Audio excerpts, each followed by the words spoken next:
Ladies and gentlemen, boys and girls, children of all ages, welcome to another edition of the Sunday Rise. It's the Sunday morning. There's no better way to start your week than with the Sunday Rise. And with that being said, this is the Sideline Junkies Podcast Network. We bring to you what's called the Sunday Rise this morning. And when you rise up tomorrow morning and you put your feet on the ground and you look to the sky, you say, "Thank you, God, for giving me another day." Tomorrow morning at this same time, you will have an audio version of this show available to you on Odyssey, on Spotify, on iHeartRadio. And then if you don't want to go down the trail of doing this on an audio thing, you want to see these pretty faces tomorrow morning, you go to YouTube. You click the thing, you say Sideline Junkies, and you search for it, and you pull us up. At that point, you click like and subscribe because you got to like us and you got to subscribe to us. So that way you ain't got to go through all the extra motions when you go to YouTube. And then you watch us there. Because in the words of one man, we everywhere, baby.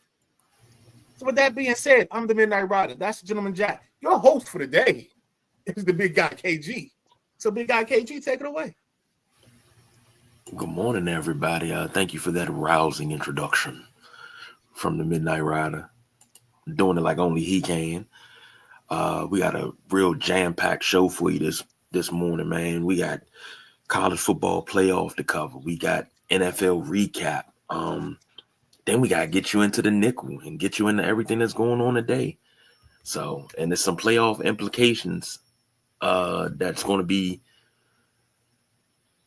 looked at today. So let's start this thing off right. First and foremost, how you gentlemen feeling? Hey, okay. Good. Good to hear. The college football playoff, the first round was this Friday and Saturday this weekend. A lot of things have been said as far as who should have been there and what should have happened, or if this team was there, this wouldn't have happened. And I'm like, okay, I'm over it now. And I know I supposed to be on a boycott of college football, but I'm over it now. It is what it is. I'm looking to next season. So with the college football playoff, hot and heavy, let's start with the 8 versus 9 matchup, which was Alabama versus Oklahoma. I believe we all picked Alabama in this game. Did we not, Jack?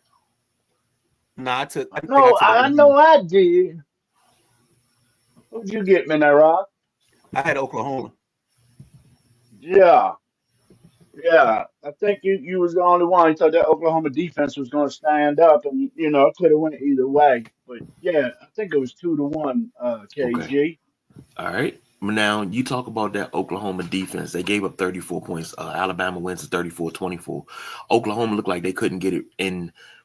They couldn't get it out of park for a little while. Ty Simpson was 18 of 29, 232 and 2 touchdowns. Daniel Hill had 9 carries, 43 yards in the touchdown.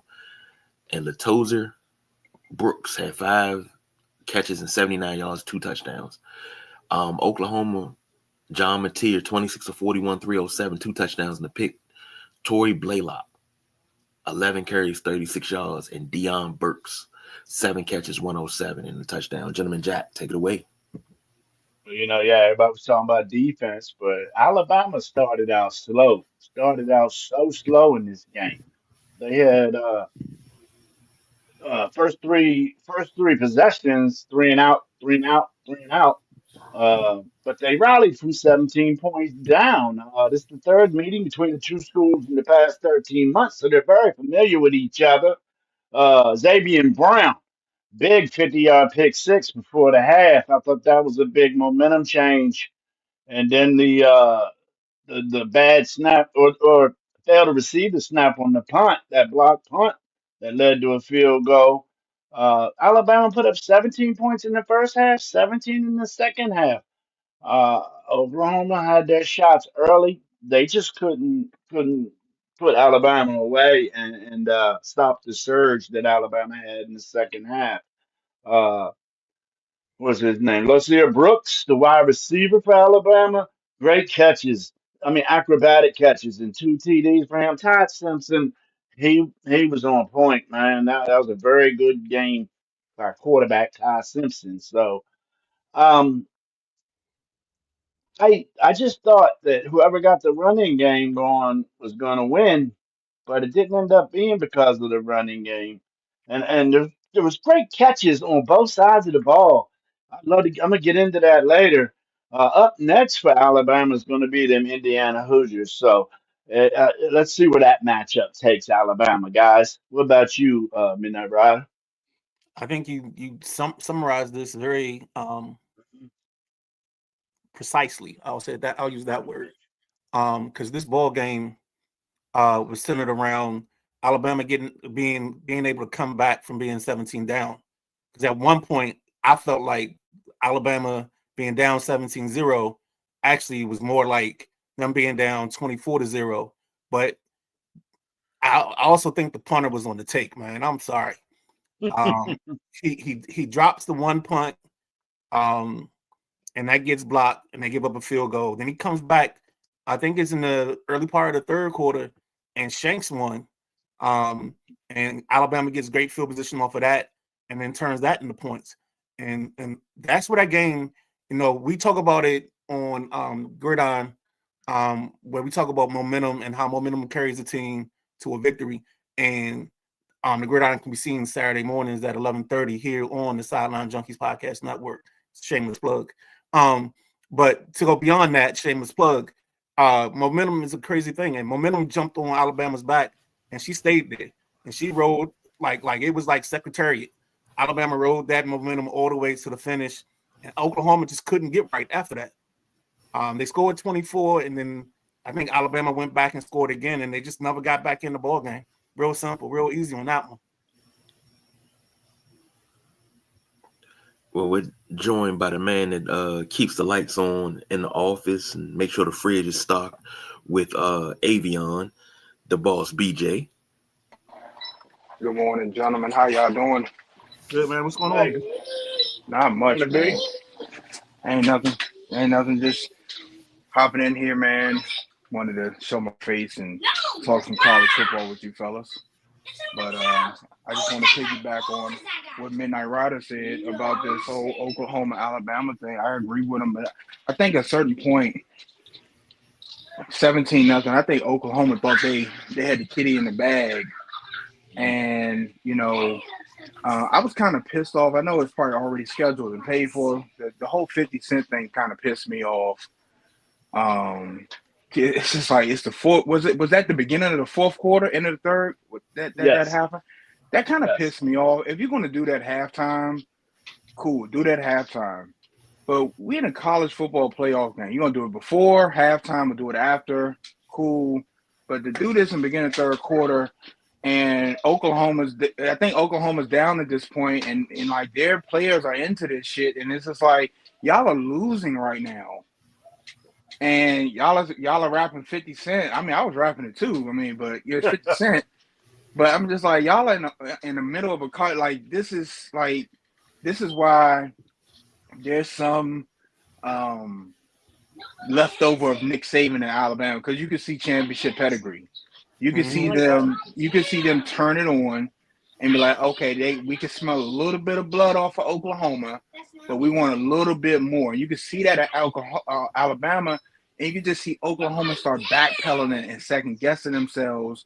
And now all of a sudden, the things that work for them aren't working, and Alabama's just attacking to keep attacking, and it's like the tug of war where you start losing your footing, and just Alabama just kept pulling that damn rope and then yanked them over, and that was it for them. And Oklahoma kind of pissed me off yesterday with that, man. It's like y'all at home, y'all have a chance to. This is when you have a chance to establish yourself. We're not talking about the teams that maybe shouldn't have made it. Y'all made y'all spot. Y'all at home. I think that's Stillwater. Is it? I think like y'all that should have been Oklahoma victory. That's where you propel yourself, and you let Alabama come in there and slap you around, kiss your wives and stuff, sit down at the dinner table, eat your big piece of chicken. You know what I'm saying? Use all your toilet paper, and they left. So, Well, You look I'll at say it the way. I'm sorry, KG. The way they got this lined up to where the home team, you know what I'm saying? This home field advantage shit is through the roof. I mean, I know everybody's seen that game Friday night when Alabama had that light show going on. Shit, they paused game day to watch that light show. And it's Oregon was off the chain. They couldn't hear. This I don't think I don't know. I guess if you're the top seeds, you should get the home field, but I don't think you should get home field in this section of the playoffs. What do you think, AG? Well, I mean, home field right now, it's just for the first round. And, I see the purpose in it because you get that college atmosphere. But like you said, that light show, anytime that the Midnight Rider talking about taping his ankles up, get out there for 10, 15 plays. And I thought about it when he said it. I didn't want to say nothing because I didn't want to get nobody hopes up. I was like, if he played the left end and I play the right end, I think we can come up at least 4 sacks. Get nobody hopes up. I didn't want to get nobody hopes up, man. I'm with you, got bro. I'm with eligibility. I still got eligibility. I got a play in me. When you watch that and you see it, I can give you a play, but immediately I need medics. I need Dr. James Andrews. I need reconstruction, everything. I can give you one play. I mean, I'm talking about whatever position you want me to play. I can play it for one play. I can give it to you, but I need the top doctors afterwards. That's all I'm saying. I mean, it was that, but that's what it's supposed to do. That's what the first round's supposed to do. It's supposed to get you hyped because think about this. You take the first round of the college playoff. Now, the first round of the NCAA tournament is played on college campuses. The women's you get side. that campus feel. No, not dudes. No, Duke got the ACC tournament. No, when you got the first round of the tournament, you're played on college campus. Like literally, they're not played in bigger NBA arenas. They're played on the campus. That's the effect that you get. The women's side does that. The men's side doesn't. Thank you. But the men's side used to do it. They don't do it anymore. But the women's side, when the women do it, man, and especially if the home team playing in their own court, oh man, you got people storming the court immediately after a win. So the neutral site, I keep telling people this experience, man. It happened to me 20 years ago. But at a neutral site, when the lower seed is up, the thing you get is the lower bowl is the two teams that are being represented. So say it's Alabama, Oklahoma. But in that same bracket, the next game might be Ohio State and Indiana. So the Ohio State, Indiana fans don't have nothing to do. They just there because they're there for the whole thing. They'll start cheering for whoever the underdog is. So now you got 3/4 of the building cheering for one team, and that's how the momentum shifts. Sorry. Hey, ain't nothing wrong with that. I love it. It was intense. It was intense matchups with these home crowds, home stadiums. It was intense. And something I wanted to get to that I mentioned a little bit earlier. These catches these receivers are making nowadays. It used to be you see a catch or two every couple of weeks. Man, you see a catch or two every game nowadays. I'm loving these acrobatic catches these kids are making, man. Jeff Ricker checking in. He said, I guess the NCAA playoff committee got it right with Bama and Miami. I love that. Anthony checking in. Because I got something to say about that when we get to the next game. Anthony also said that Oklahoma defense probably got tired because the damn offense couldn't score anything. Yeah. And he said Alabama, they're too damn inconsistent. You don't know what team is going to show up. The next game is going to be one that you just saw against Oklahoma, a team that you saw against UGA. And that's I'm gonna jump in here real quick. That's where you miss Nick Saban. I talk my shit about Nick Saban, but that's where Nick Saban came in there. You knew what Alabama team you were getting. There was consistency. Certain mistakes weren't allowed. It was and I'm not trying to shit on the current Alabama coach, but no, I don't think any of those players when they played for Nick Saban wanted to make a mistake, and he's waiting for you on the sideline to let you know you made a mistake because it'll never happen again. Either he's gonna put somebody else in that's waiting for you, wait for your spot, or you learned your lesson. That's all it took. Well, shit, if you've seen the beginning of that game, you seen DeBoer on the sidelines looking like he's ready to catch the next bus to get the hell out of here, Tam. And back in Alabama, they was flipping nuts for DeBoer's head. So DeBoer's been in choppy waters since he became coach there. So I think he's going to need more than this win to solidify his position as head coach of Alabama. And Boone checking in, saying good morning, gents. If I'm not mistaken, Boone will be joining us in about 45 minutes or so. Yes, sir. Matty Ice said, morning all, time to drive to hockey. I'll hang up and listen. Maddie. Classic radio. Next up, and Anthony wanted to talk about this. I'll get to your Miami comment in a second, Anthony. Miami, 10. Texas A&M, 3. I had my feelings about this, and I'll save that for when it's my turn. But I had my feelings about this, but my feelings weren't warranted. This is the only game I lost in the first round. I just want to let that be known. Oh, good for you. You can go. Hey, you go second. You say what? Go second. Okay. Good for you, KG.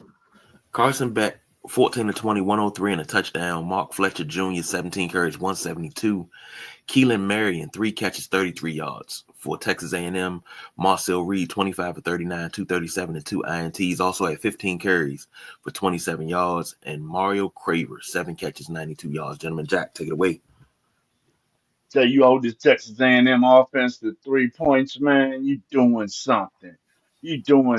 Miami created 3 turnovers. There was 2 interceptions and a fumble out of Texas A&M. So that's scoreless first half, man. Hell, Texas A&M had a scoreless 3 quarters. So Fletcher came through big, 17 carries, 172 yards. I think he had 98% of Miami's rushing yards. A&M Reed, 2 interceptions were costly, dude. They were very costly. Mario Carver did the best he could with 92 yards receiving for Texas A&M. They just had a hard time getting in the end zone. And Miami kicker Carter Davis, he missed 3 field goals, so this could have been 19-3. Then ends up an interception in the end zone with 23 seconds left to seal the deal. Miami moves on to play Ohio State. Miami defense, I think, surprised a lot of people, but that's what I thought we was going to get out of them. I picked Texas A&M in this. I know I did. I don't even have to look because I've been high on A&M all year. Great win by the Hurricanes, man. Midnight Run? That's KG. KG go second. Excuse me, sirs. I'll put it to you this way. These are the 2 teams that Notre Dame lost to. They lost to A&M and Miami first 2 games of the season by a combined 4 points. And a lot of people say, well, Miami shouldn't have been there because Notre Dame been ranked over Miami. Okay, great. We got to move past that. It's like Jay-Z said, we got to move past kneeling, son. But, we got to move past that. Texas A&M did not show up. I think they left their game at the hotel, left it at the airport, left it at home. They left their game somewhere, but I think Miami also left part of their game there because it took a game-sealing interception to stop what was going on and stop this bleeding. But Question, KG. huh? Could they have left their game in a hotel? Could have been a motel. Could have been a holiday. It could have been all of that. You silly man. I know where you at. They left it somewhere, and I just, man, I think this is the worst game. Yes. Eyesight wise, worst game of the 4. Yes. But this is your best defensive game. So, Midnight Rider. This game was thoroughly disappointing.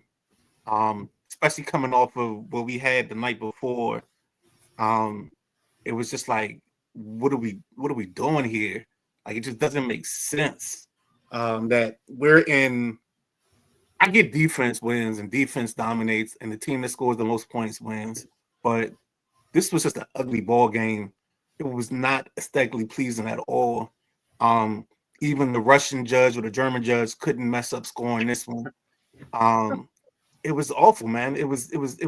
I just didn't enjoy any parts of this, and it's not because I don't like defense, because I do like defense being played at a high level, but I just thought the offenses didn't do much. If you tell me you want to draft Carson Beck after watching that game, I'm gonna say good luck to you. Even Marcel Reed disappointed me, and I had Marcel Reed in my 5 for a minute. But I gotta give Josh Walker from Highly Opinionated his props, man. He said that Texas A&M were going to lose their next 2 ball games. So he lost to Texas, and they just lost their first round playoff game.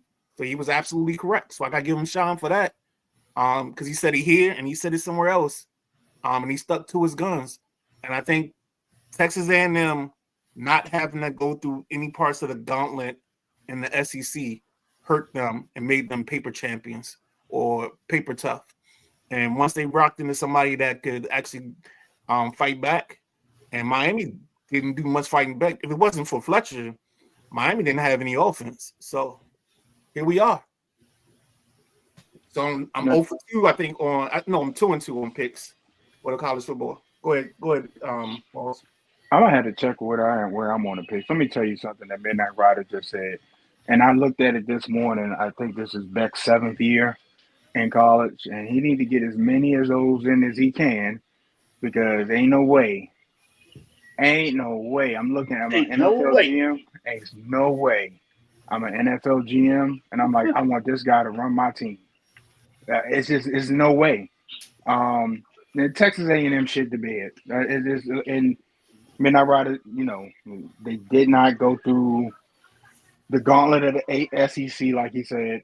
And it just is what it is. When you finally get to a tough Miami defense, like they had their opportunity. That interception read through that could have tied the game. That was just a bad timing. Whatever you want, it was just a bad throw. I believe the running back for Miami, is it Malachi Tooney?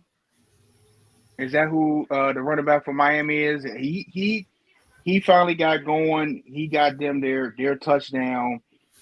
He had some opportunities in the nobody was executing in this game.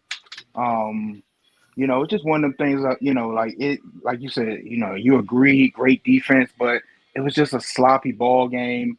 And, for Texas A&M to only put up 3 points and have the opportunities they had was disappointing. And you're going to get this, and people are going to make this, and we'll talk about this more and more into the, we should redo it, and, certain teams should make. No, it's just, you're going to get these matchups. You're going to get these matchups with these different teams that haven't seen each other, that play different styles. And sometimes, depending on whether it's travel time or whatever it is, it's just going to be a sloppy game. And you're going to get some of these. And I think everybody wants to see teams like Oregon and stuff run up and down the field and score 50 points. It's not going to happen every game. You're going to get games like this. So shout out to Miami. They're moving on to the next round. 2 things you said, B. And I think everybody can agree with this. Everybody that's here right now and everybody that's at home. As long as you have draftees such as Will Levis, Paxton Lynch, what was my man that came out of West Virginia? After he just recently came out of West Virginia. Went to Carolina. Oh, I know exactly what you're talking about. I can't think of his name right now. I know exactly what you're talking about. He got a strong arm, but he just couldn't get right. Not Corral, it's the other kid. I know exactly. Matt Corral was one of the ones too. Long as you got guys like that, you're gonna have a Carson Beck drafted in the NFL. He may not be a Will Grier. That's what it was. I knew if I say West Virginia, I knew you could pick up. You knew where I was going. But as long as you got guys like that, you're gonna have a Carson Beck in the NFL. He may be a 6th, 7th round pick, maybe a 3rd string quarterback, but he's going to have a job. As long as you got it. Look how long Nathan Peterman hung around. Pick 6 Peterman hung around for years. And the second thing is I love how you said that the different styles of play, because SEC don't play ball the way ACC does. Mountain West don't play ball the way the Sun Belt does, and I love that. I love that about college sports, period, because every conference plays ball different. Anthony said, talk about my Hurricanes went into Kyle Field and beat Texas A&M, win outside of Nick Saban and a couple people. The majority of the media thought it was going to be they was going to blow us out. Oh, I don't know. I mean, if you use us as your media, I know we didn't have this as a blowout at all. Where we go? You got to stop listening to the outside sources. See, Anthony, this is the reason why you got to convert truly and give yourself truly to the Sideline Junkies Podcast Network and just come on and join. You know what I'm saying? Like, we don't say crazy stuff like that. He also said a lot of Texas A&M fans are complaining about the win. Miami's kicker missed 3 field goals, and you don't hear Miami complaining. Yeah, you're not going to complain in the win, but I get what you're saying. Matty Ice, I love this. At a red light, that game was the last girl on the bar at 2:39 a.m. bad. Mm-hmm. And I'm waiting patiently, KG. I'm waiting patiently. Somebody down here got me. All right, I got you. I'm getting down there. I see it. Boone said, I'm glad Miami won because now they have a chance to get that lick back from 2003, 22 years in the making, and my Buckeyes will put them back to sleep like Pennywise after defeating Cycling Dairy. Oh, my God. I love it. And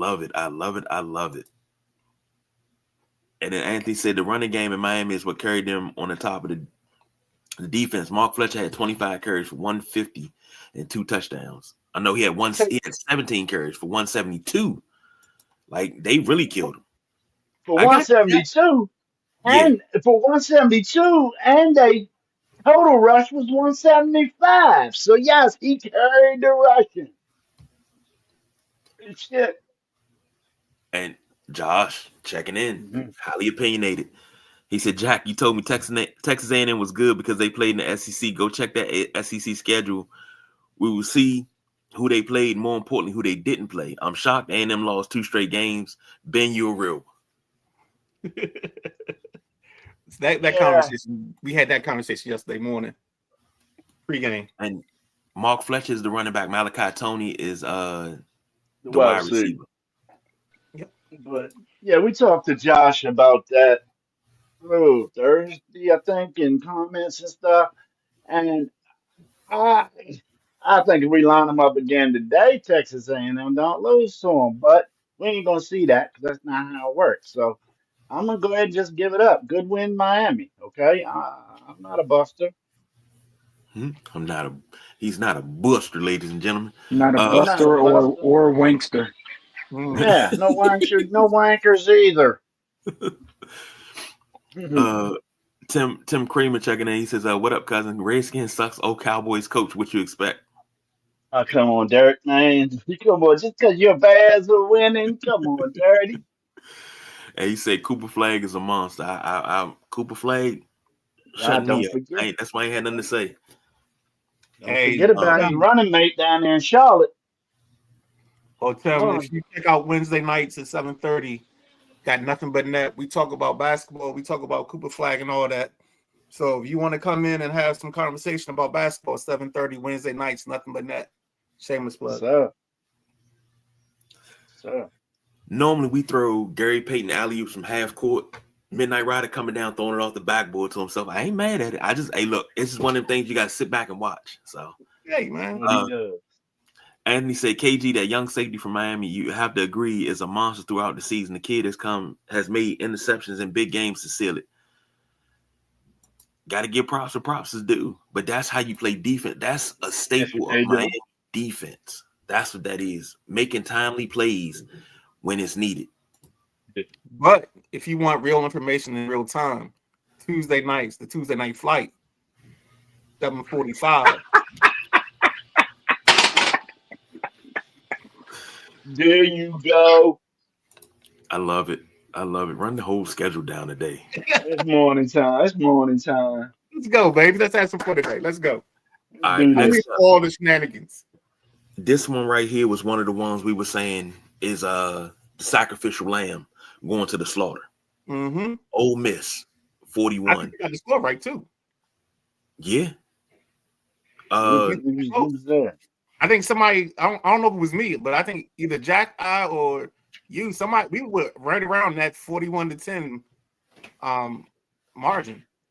I said 3 touchdowns. It wasn't close. 41 Mhm. to 10.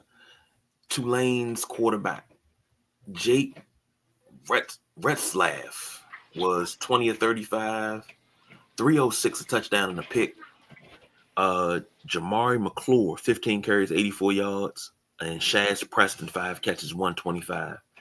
For Ole Miss, Trinidad Chambers, 23 of 29, 282 and a touchdown. Kewan Lacey, 15 carries, 87 yards and a touchdown. And Deuce Alexander, 7 catches, 87 yards. Gentlemen, Jack, take it away.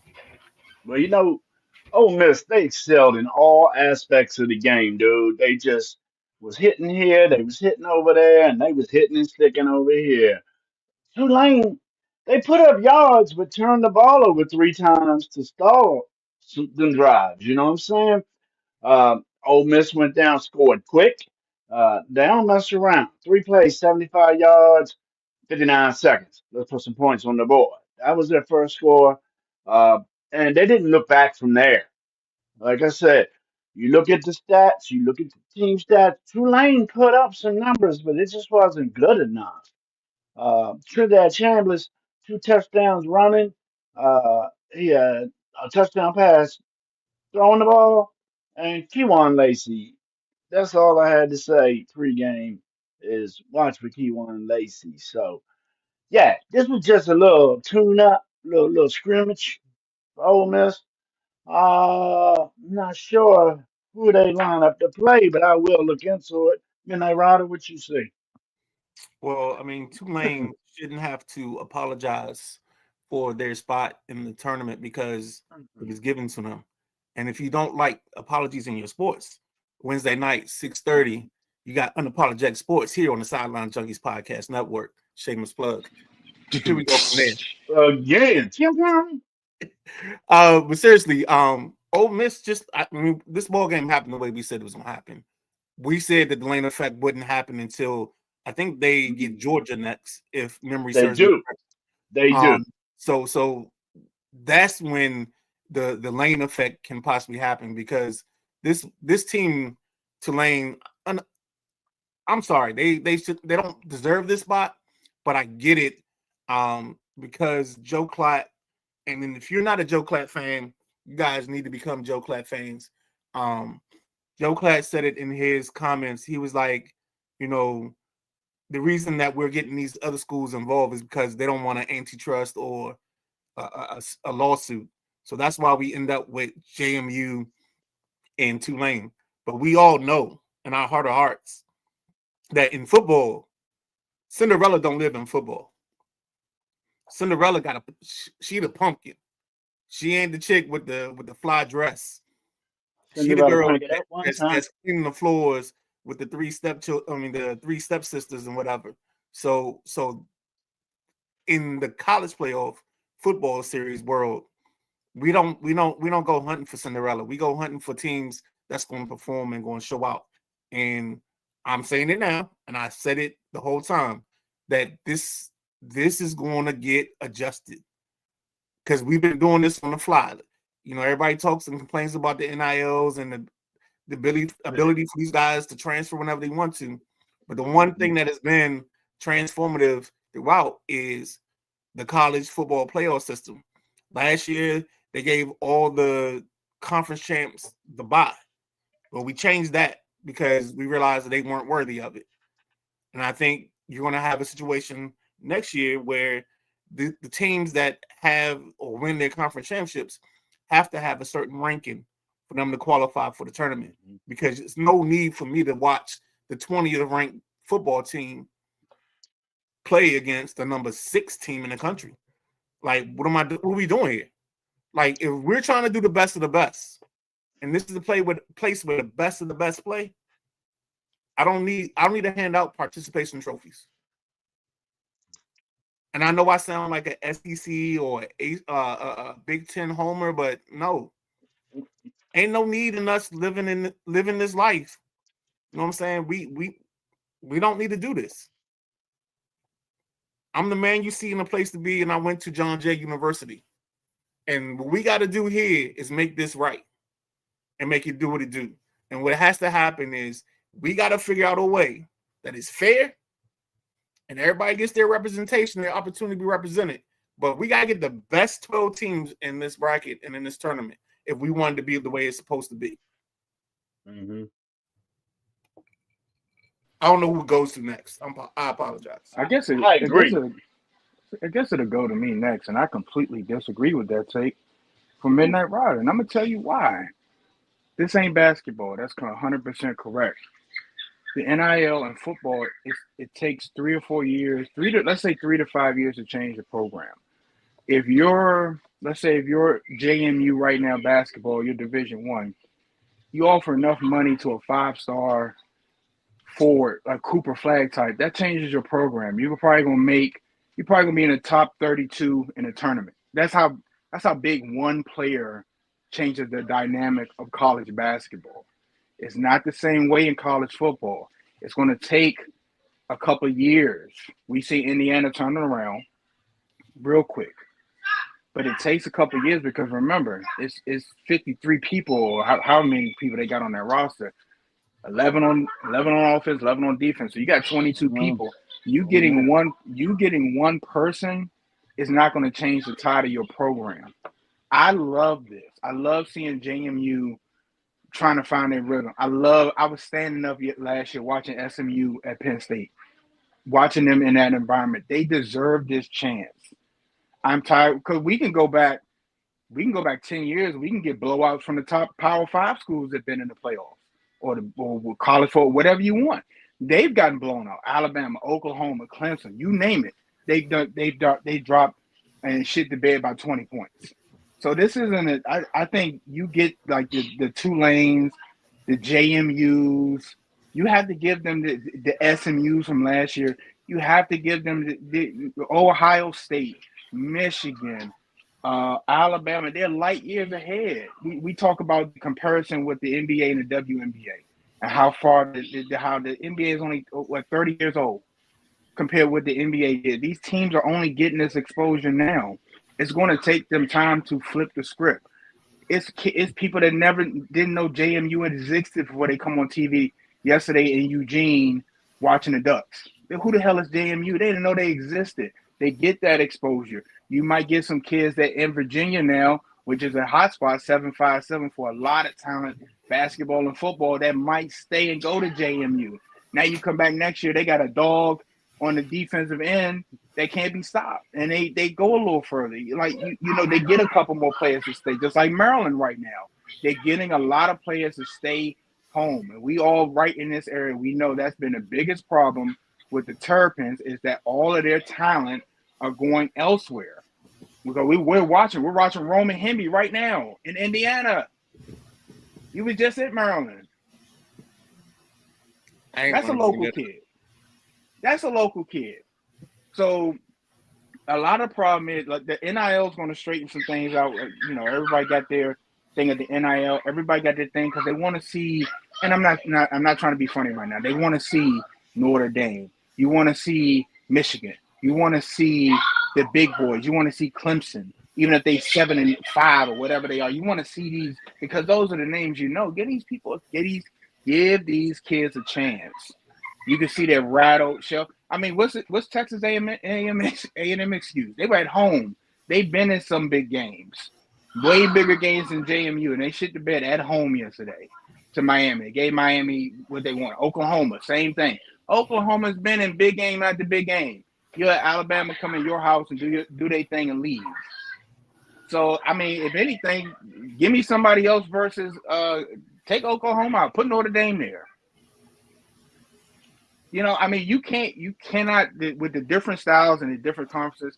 You're like I said, you're going to get the Miami, Texas A&M 10-3.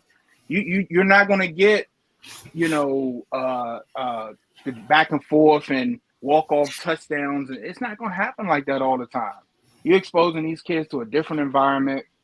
The punter, like whether was it Texas A&M punter, whether he was paid or not, he shit the bed yesterday on multiple occasions.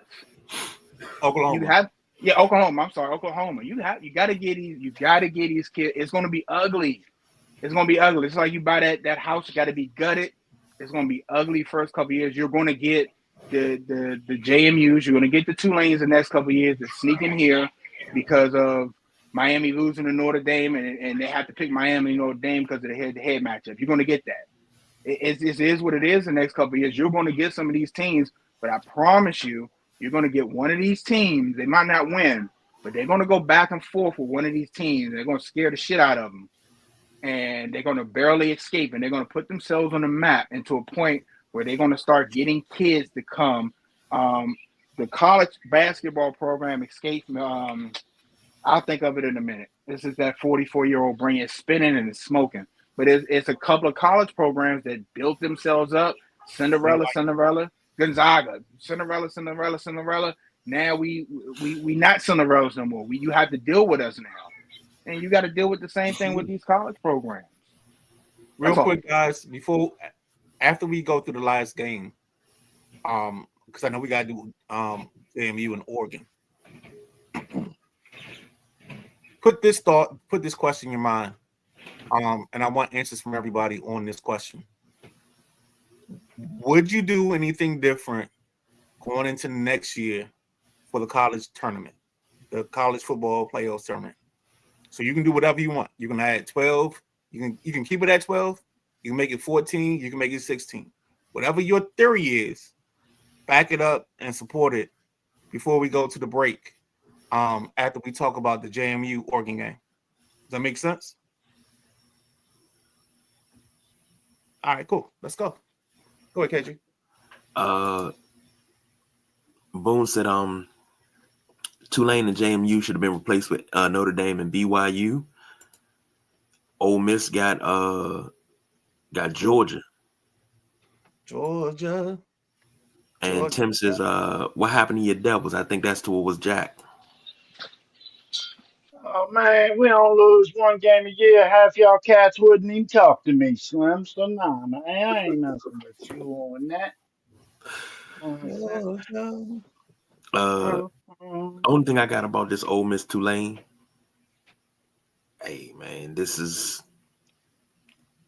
lambs to the slaughter. But now this JMU game was a little bit more exciting. Speaking of JMU earlier, Oregon 51, JMU 34. For JMU, Alonzo Barnett, was 23 of 48, 273 and 2 touchdowns. Wayne Knight was 17 carries, 110 yards. Nick Gennario, 5 receptions for 90 yards and a touchdown. For Oregon, Dante Moore, 19 of 27, 313, 4 touchdowns, 2 picks. Jordan Davison, 10 carries, 90 yards, and Malik Benson, 5 catches, 119 yards and 2 touchdowns. Now, if you look at this on paper, it looks like a totally different game than the score says. But gentleman Jack, take it away. You're exactly right, KG.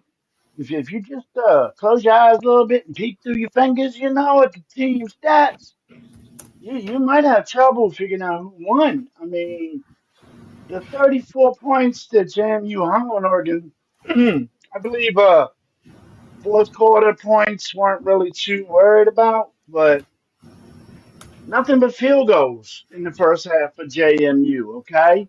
And it's business as usual for Oregon, scoring. The first drive, 4 plays, 68 yards, a minute 38 seconds. Scoring. There was a 41-yard TD pass from Dante Moore to Jamari Johnson. Great play, quick series. But if you look at this, Oregon, 514 total yards. AMU, 509 total yards. 1,023 total yards. That's a game, man. That's a lot. But another number that was big, fellas, was the penalties. 13 penalties on James Madison hurt, man. A lot of them were at costly times, bringing back great plays. And if you look at it, it was JMU had 36 minutes possession. Oregon had 24 minutes of possession. But JMU outscored Oregon in the second half 28-17. They outscored Oregon 28-17 the second half. So, man, I give JMU a little dap, man, a little dappy dap up. Because Oregon controlled this game the whole way, but JMU showed they got some ballers on their roster. It wasn't nothing like the Tulane game, so I gave JMU some dap. What about you, Midnight Rider? Yo, I do the same thing, man. I said before I thought JMU was going to be the one team of the You two did. that was going to be plucky.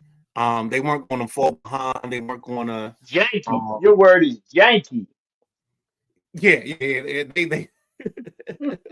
But I just felt like JMU was going to give a fight because I mean you got to think about what JMU has done from a coaching standpoint in the last 5 years. You know, you get Signetti going to Indiana.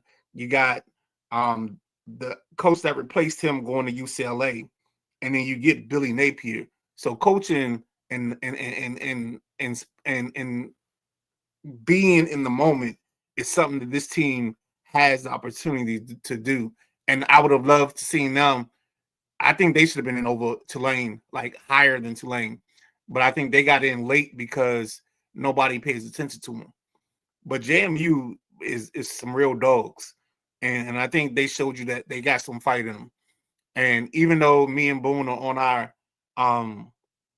like they shouldn't be here type of thing, but I think JMU showed that they deserve the spot at the table.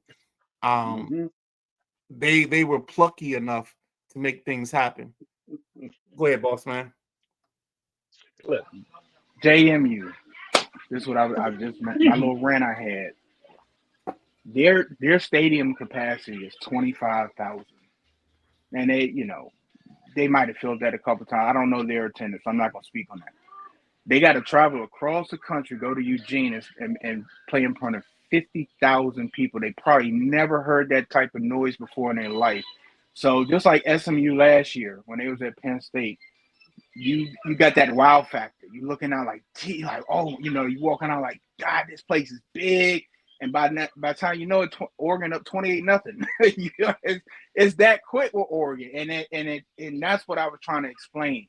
These teams need this type of experience. Now, to what Midnight Rider said, I'm not gonna go into the game. Everybody's seen the game. Oregon is Oregon, and against JMU, they picked on one of them corners a couple of times. He just didn't have the foot speed or the mental capacity to stay with them Oregon Duck receiver. It just wasn't working. I don't know why he was out there by himself. That's on the coaching. I would never. If you watch the greatest fictitious sports program on Saturday mornings at 11 a.m., one thing I talk about is you got to play your play, but you can't put yourself in a position where you got a corner that all it takes is a little step and he's already 7 steps behind. There has to be safety help back there. Why there's not safety help back there? You're playing Oregon is beyond me. That's coaching. That's not on them players, okay? That's not on them players.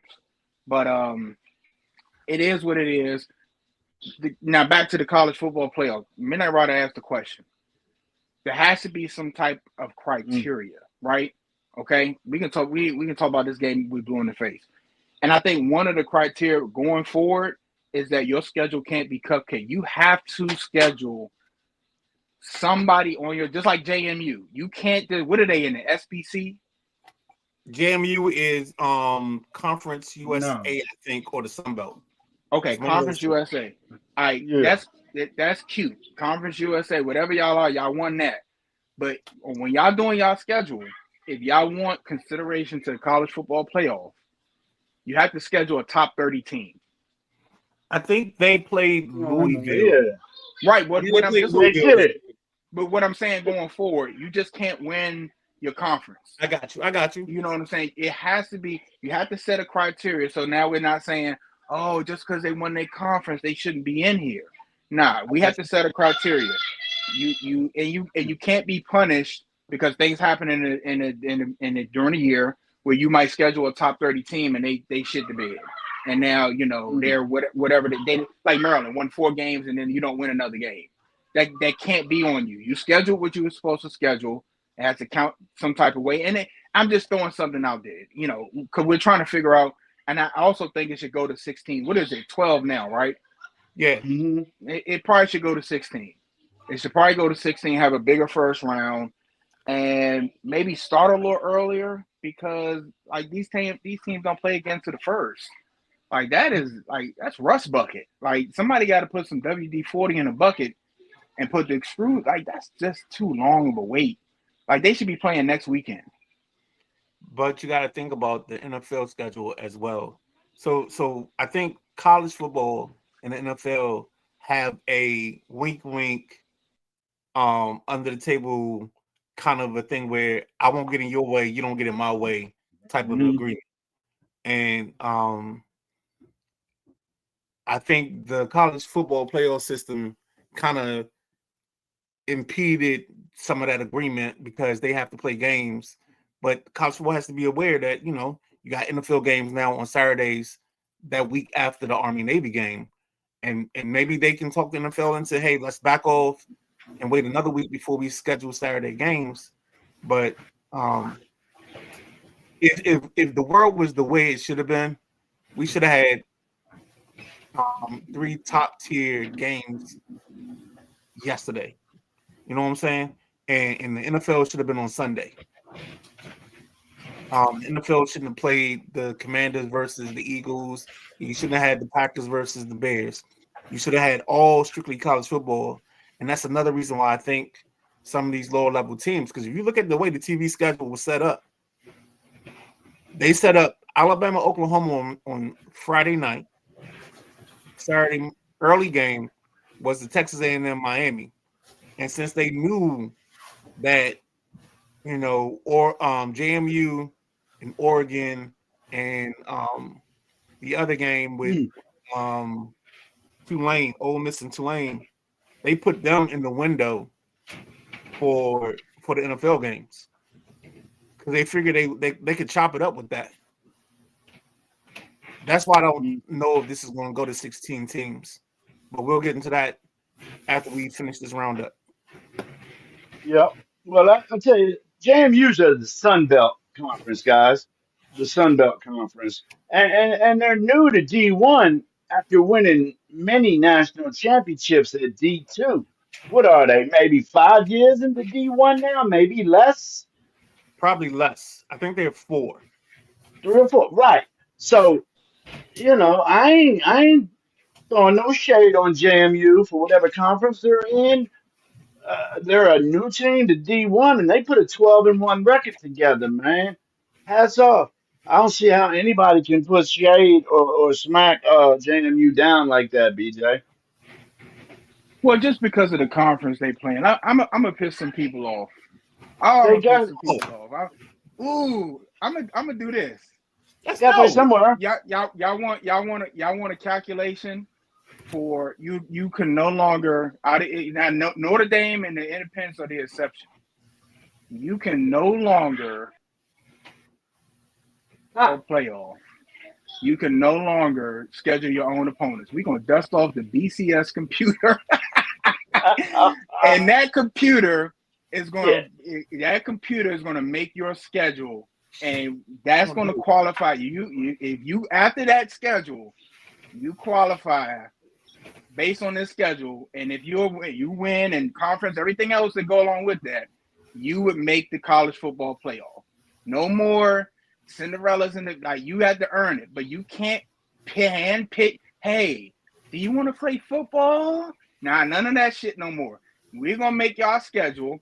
No more crying, no more complaining. Like I said, the only people that would be exempt are the independents because they make their own schedule. But that also has to be a strike against them.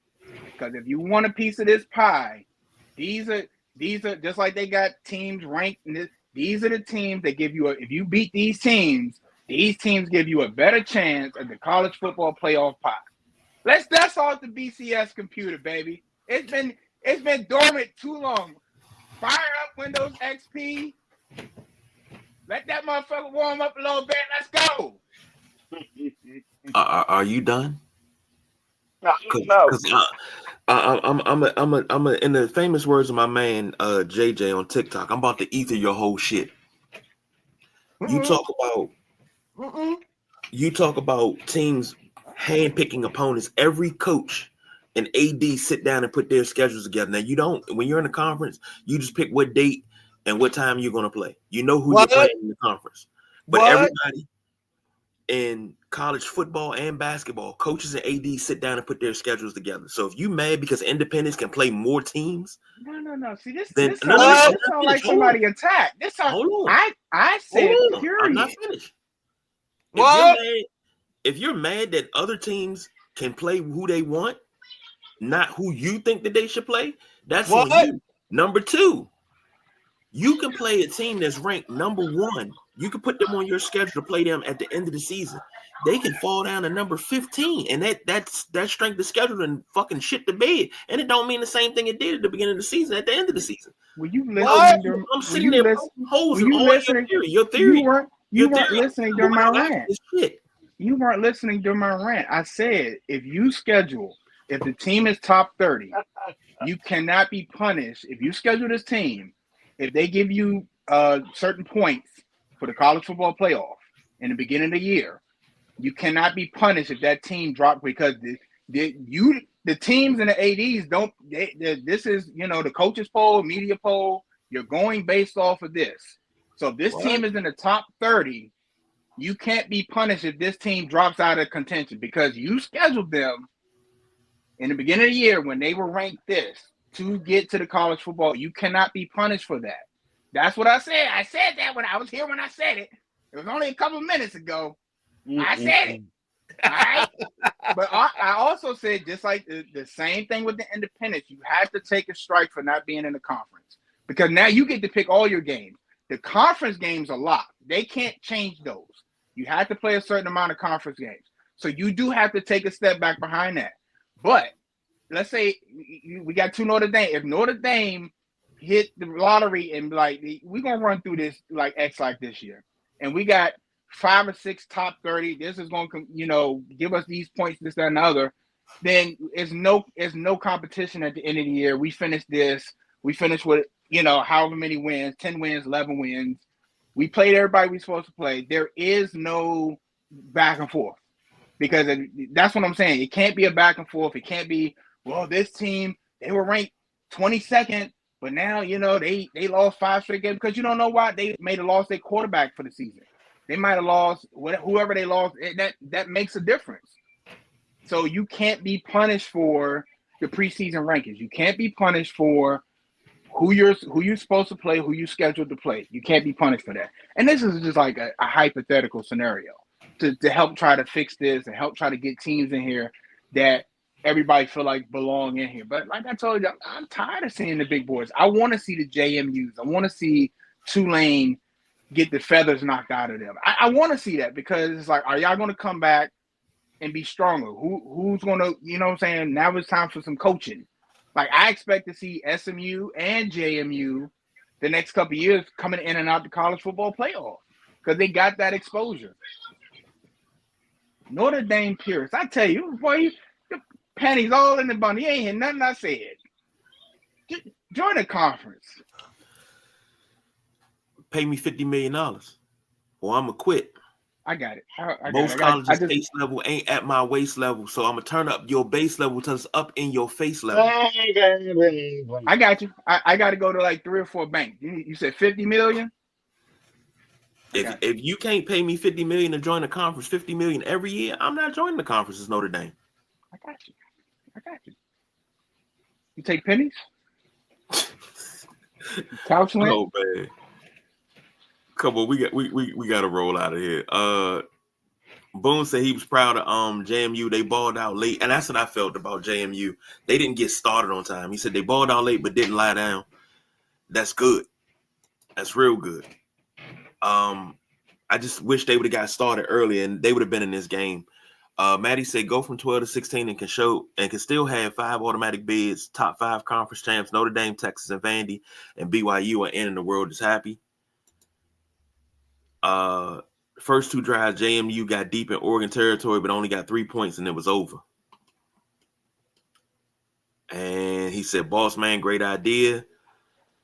But you will bankrupt mid-major. Smaller schools take a beating to get crushed, but it funds that's the other thing. I agree with that. Yep. And that's the other thing. You gotta these lower level schools. I don't even know how much it would cost from JMU to go to Eugene and get the family and all that out there. I mean, you're gonna get exposure and stuff, but it does have to be balanced out some type of way. He's definitely right. All right, we got to switch gears.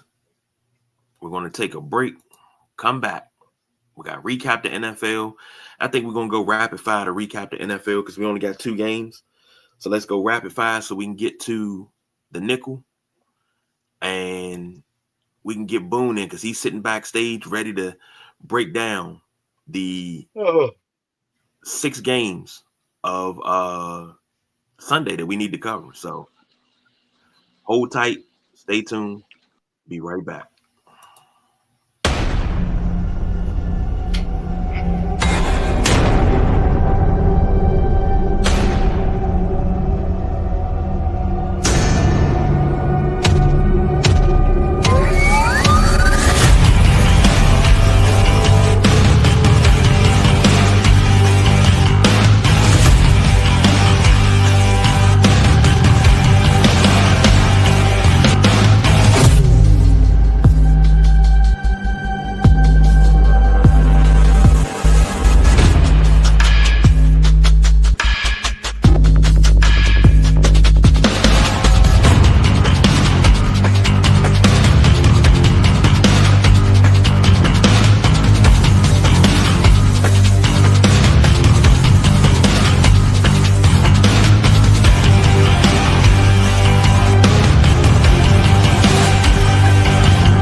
Ladies and gentlemen, yes indeed.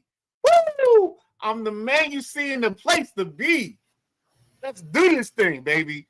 College football, we got the gridiron. We talking about the gridiron from this past week.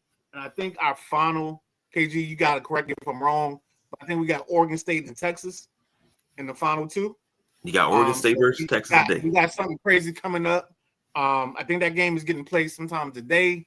So if you don't want to invest in NFL today, you got the gridiron, you got the college football, YouTube. These fellas are going to ball out. It's the 2 most dynamic offenses in the league. They're different, but they get there a different way. And I can't wait for this matchup. I'm loving this matchup. But now, KG, which way are we going? Are we going straight into the games for this weekend? Because if so, we can add Boone in now because he's a Commanders fan. So we can add him when we do Commanders talk and the Packers talk. All right, well, let me throw it to the boss, BJ, because he has something to say before he go because he got to go prepare for said championship game. Hey, man, I just wanted to say something real quick. And, because I got to get out of here and get Boone in here for y'all. Last night, and I know y'all will get to it, you saw Caleb Williams make that throw to Moore for the walk-off, yes, and the Bears win. And it's so when you root for a team that's been losing, you see teams come up. The NFL needed the Bears and the Packers to be a rivalry again. Yeah. And now you can see the confidence shift in the Bears. But I want to tell y'all, and I'm gonna leave on this, how important having an elite arm is in the NFL, because if you remember, last year in the divisional round, there was one Jeff Goff trying to make that throw. And because he didn't have that arm to make that throw, I think his name is Mikey Sarenstill, picked that off. Y'all remember that post? Yep. Kind of a similar route. And that ball hung in the air. And as soon as Sarenstill made that pick, I said, if that was Matt Stafford, that would have been a touchdown. and you Cost me see, $600, BJ. yep, but you see, I go back to Caleb Williams. You see the arm there, and that's if you can get the arm, you can get the elite arm.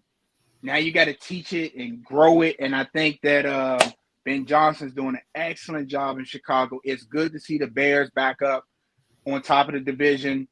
It's just something that the NFL is kind of like one of them things where the antidote for a bad NBA is Lakers Celtics. And it's kind of one of them things you need to see. The Bears been down for a long time.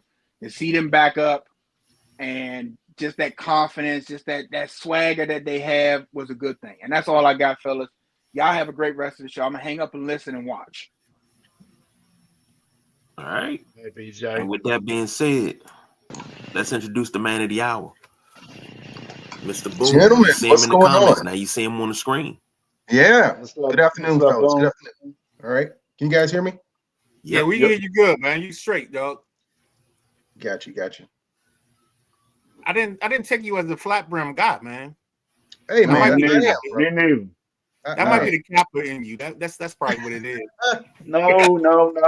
No duck hats, man. No duck hats. No.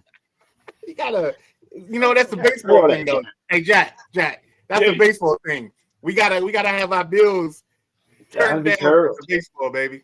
You don't curve the bills, man. You let it stay flat, brother. Let it stay Nah. Gotta shake it out. flat. Hey, Come KG, on. on the production side, can we get these comments out of my face? Because I'm too Yeah, I have all this garbage in my face. You know what I'm saying? yeah, I saw that. Like the world got to Alright. see me. They can't I see thought I me. did it. Oh man, let me Boom, see dog. What's up, baby? Yo, it's been a minute, but you Been know I that ain't right, y'all- my brother. Yes, it has. Yes, it Y'all has. two went to school together? We did. Yep. Yes, Okay. yeah, GMU. I was going to bring that GMU point up when we were discussing how these mid majors, how our run in 2006 kind of elevated the program slightly, but I mean, that was good for that. Yeah. I was on the other side of that GMU 2006 run because the GMU team beat my Carolina Tar Heels. So I never forget my aunt asked me, she was like, "Are you happy that George Mason beat North Carolina?" I was like, "Hell no," because North Carolina's my team. But nah, Doug, how you been, man? What you doing right now? I've been well, brother. I've been well. I'm working in banking, corporate security for I think the 6th largest bank in the country, M&T. Interesting, man. It's been good. It's a lot of crazy stuff goes on in banking. Let's get to the main stuff that you and I talk about. What you benching, what you squatting. Here we go, man. Here we go. Shit. All right. This is the strongest man I know. All right. Bench 410, squat. Right. Yeah. The most I've squatted was 525. I don't do that anymore. Okay. My thing is deadlifts, and I deadlift 620. So that's my. Oh Lord. I do 12-ounce curls. Nah, at my height, I did 375 bench. I inclined 315. I think I squatted 445 or something in that area. I was in the 400 squats. Bro. Yeah, I cut back on the squats, man. That cracking in my knees kind of is scary, brother. It's scary. No, it is. And then I used to do what I used to do was and I'm gonna get out of the meathead weightlifting thing in a second here. But I used to take 135 and I do it as a clean jerk, put it on my back, squat it, bring it back down, and jerk it down. If that doesn't make sense to everybody, but you probably of all people know what happened there. Yeah. It does make sense though, because that's a power movement. You'll see it a lot building power. So look at Jack. And then your boy Linwood Markel, he was big into body weight. So we used to do a lot of body weight shit. So pull-ups, curls, the whole thing. And that's enough of the meathead section. KG, take it away. Yeah. I'm going to say, I'm going to go fishing or something. Got to talk fishing because I don't know what the hell you talking about. Yeah, Well, buddy. we're gonna cover these 2 games. We're gonna put 5 minutes on the clock and cover them. Thank you. So we can roll through them because we got to get through some things. We're gonna start with the Commanders and the Eagles. Wasn't Boom a great goes day two. for the Commanders, but Jack Boom me. You hear me? okay. We're gonna go Jack, Boom, then Midnight Rider, and I'll wrap it up. Jalen Hurts, 22 of 30, 185, 2 touchdowns. Saquon Barkley doing Saquon things, 21 carries, 132 and a touchdown. AJ Brown, 9 receptions for 95 yards. Marcus Mariota has 7 of 14, 95 yards. Chris Rodriguez, 15 carries, 63 yards and a touchdown. Scary Terry, 3 receptions, 53 yards. I'm gonna throw it over to Jack. Put 5 minutes on the clock. Let's go. Well, Jalen Hurts, and the Philadelphia Eagles played an efficient ball game with a strong run game. I knew they was going to run on Washington. I just didn't think it'd be this much. I mean, they got over 200 yards as a team. Uh, Mariota played. He played good enough to win, I thought, in the first half. But once we went to Josh Johnson, man, I like Josh. He seems like a right nice young man. He's got to be a smart young man to be hanging around the NFL as long as he has. I think Josh Johnson somewhere around 14 years in the league. That's impressive.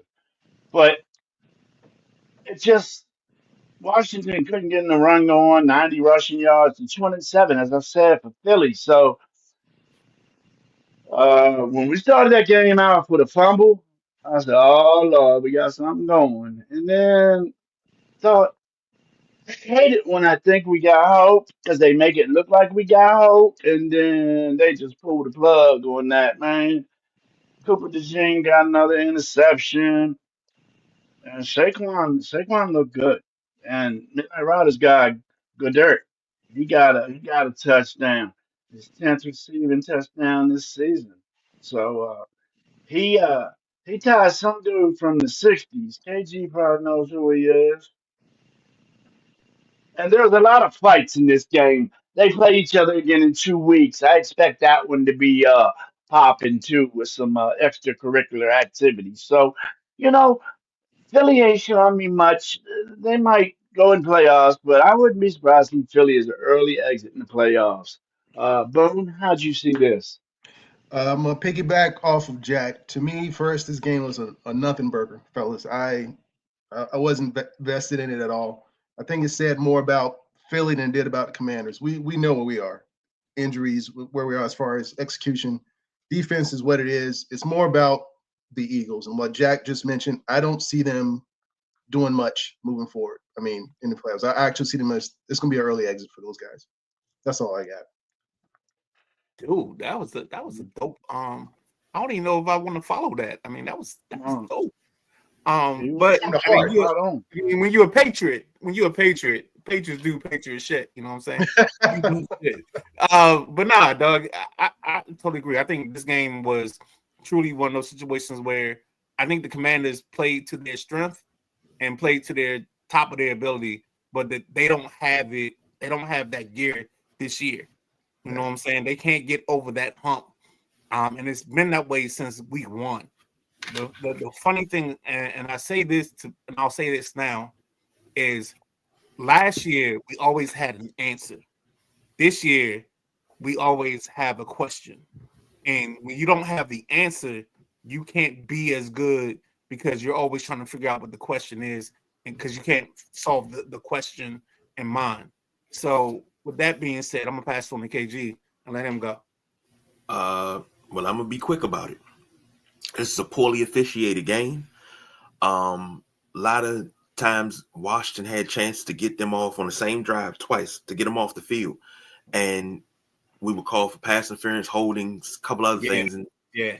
this is a poorly officiated game. I heard Gilly the King call Dan Quinn the dumbest coach in the NFL. But it's kind of funny you say that about our coach. You were just saying that about your coach 3 years ago. So I'll take that, because if that means that I get a Super Bowl championship in 3 years, I'll take being the dumbest coach in the league. And Jack, to your point, it was Pete Rentzlaff, number 44, aka the Baron for the Philadelphia Eagles. I knew that was in your wheelhouse. Oh, of course, it's history, man. Encyclopedia stuff. So, Oh, but this uh, KG, are we gonna recap that other game, that Seattle game as well? didn't have it in the slate because I knew we was gonna be pressed for time. All right, let's press for time. I'm with you. It might be something to wrap that up. Yeah, Yeah, yeah. Let's put most it there. definitely. Let's rock.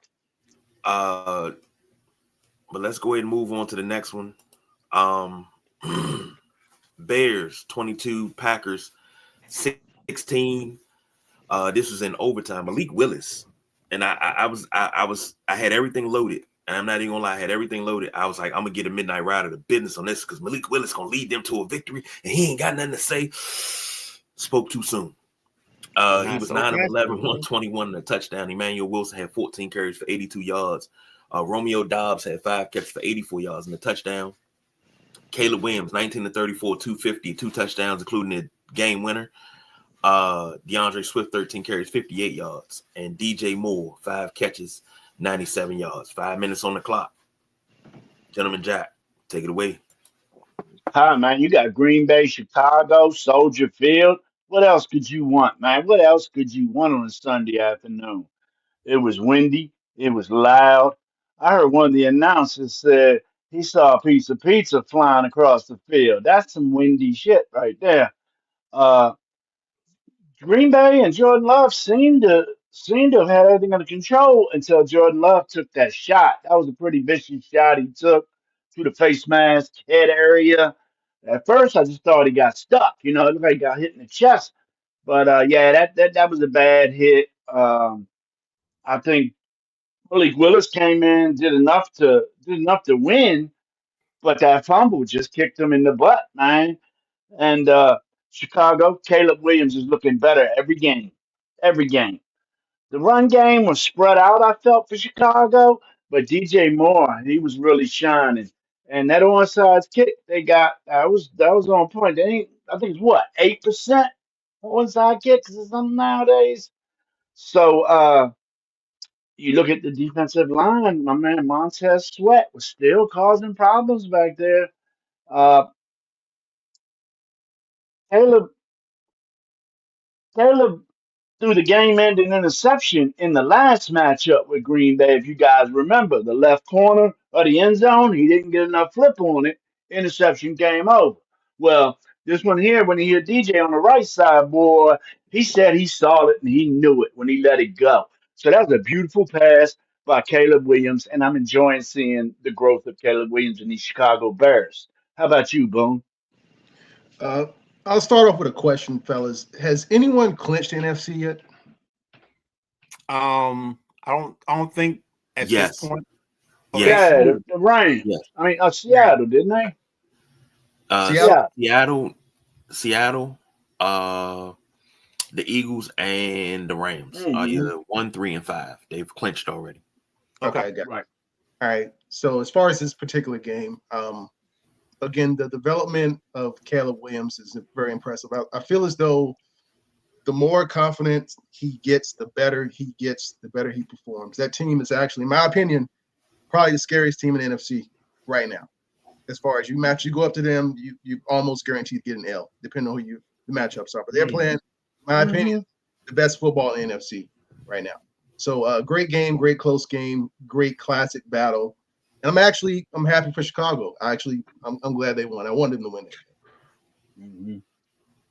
So I'm on the side of I thought Caleb was a special quarterback. I thought he had some qualities. He has things that I didn't like about him. I think the fact that he's been paired up with Ben Johnson and Ben Johnson has focused on the running game and given him these moments where he can be who he is.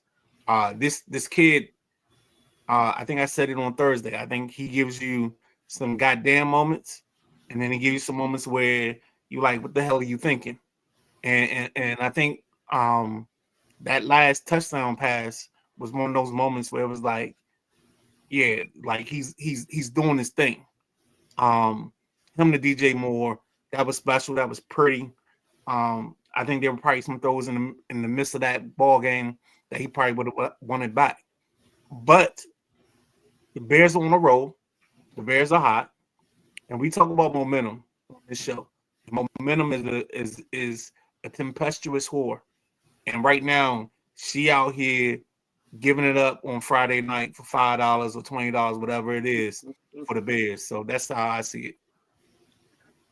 Oh, Lord. It's funny you say that about momentum because every time you say that, the first thing I hear is Charles Davis. If you play Madden, you've heard this, and he say, "Old Mo's a fickle character." So Yes, right. momentum will take you. It'll get you in the game, but it also take you out of the game. So, but this game right here, I'm not a fan of USC quarterbacks at all. Like, I think the greatest USC quarterback in my lifetime is Rodney Peete. That shows you how much respect I have for USC. Your lifetime is terrible. If Rodney Peete is better than Carson Palmer, yeah. Right. Carson Palmer. Only thing that hurt Carson Palmer was the injuries, and then it was the inconsistency. But nah. KG, I love you to death, man. But I'm gonna take this as one of those moments where we will always respectfully disagree. Caleb Williams showed me what he could do, man, and I'm proud of him. I'm proud to see him do this. He got the Bears in the number 2 spot, and I believe, if I'm not mistaken, with a Lions loss, they clinch a playoff spot. So, speaking of playoffs, real quick, like I said before, the Seahawks, Eagles, and Rams have clinched. In the hunt are the Bears at 2, the Buccaneers at 4, the 49ers at 6, and the Packers at 7. Eliminated. And this first team on the bubble, I'm sorry, is the Lions and the Panthers. Eliminated. Now, this makes me smile right here more than anything. Cowboys eliminated. Say it again. Cowboys eliminated. Vikings, Falcons, Commanders, Cardinals, and Giants are all out for the NFC. For the AFC, the Broncos are the only team that clinched. The Patriots are 2, Jaguars 3, Steelers 4, Chargers 5, Bills 6, Texans 7. On the bubble are the Colts and the Ravens eliminated. Jack, pat yourself on the back. The Chiefs are eliminated.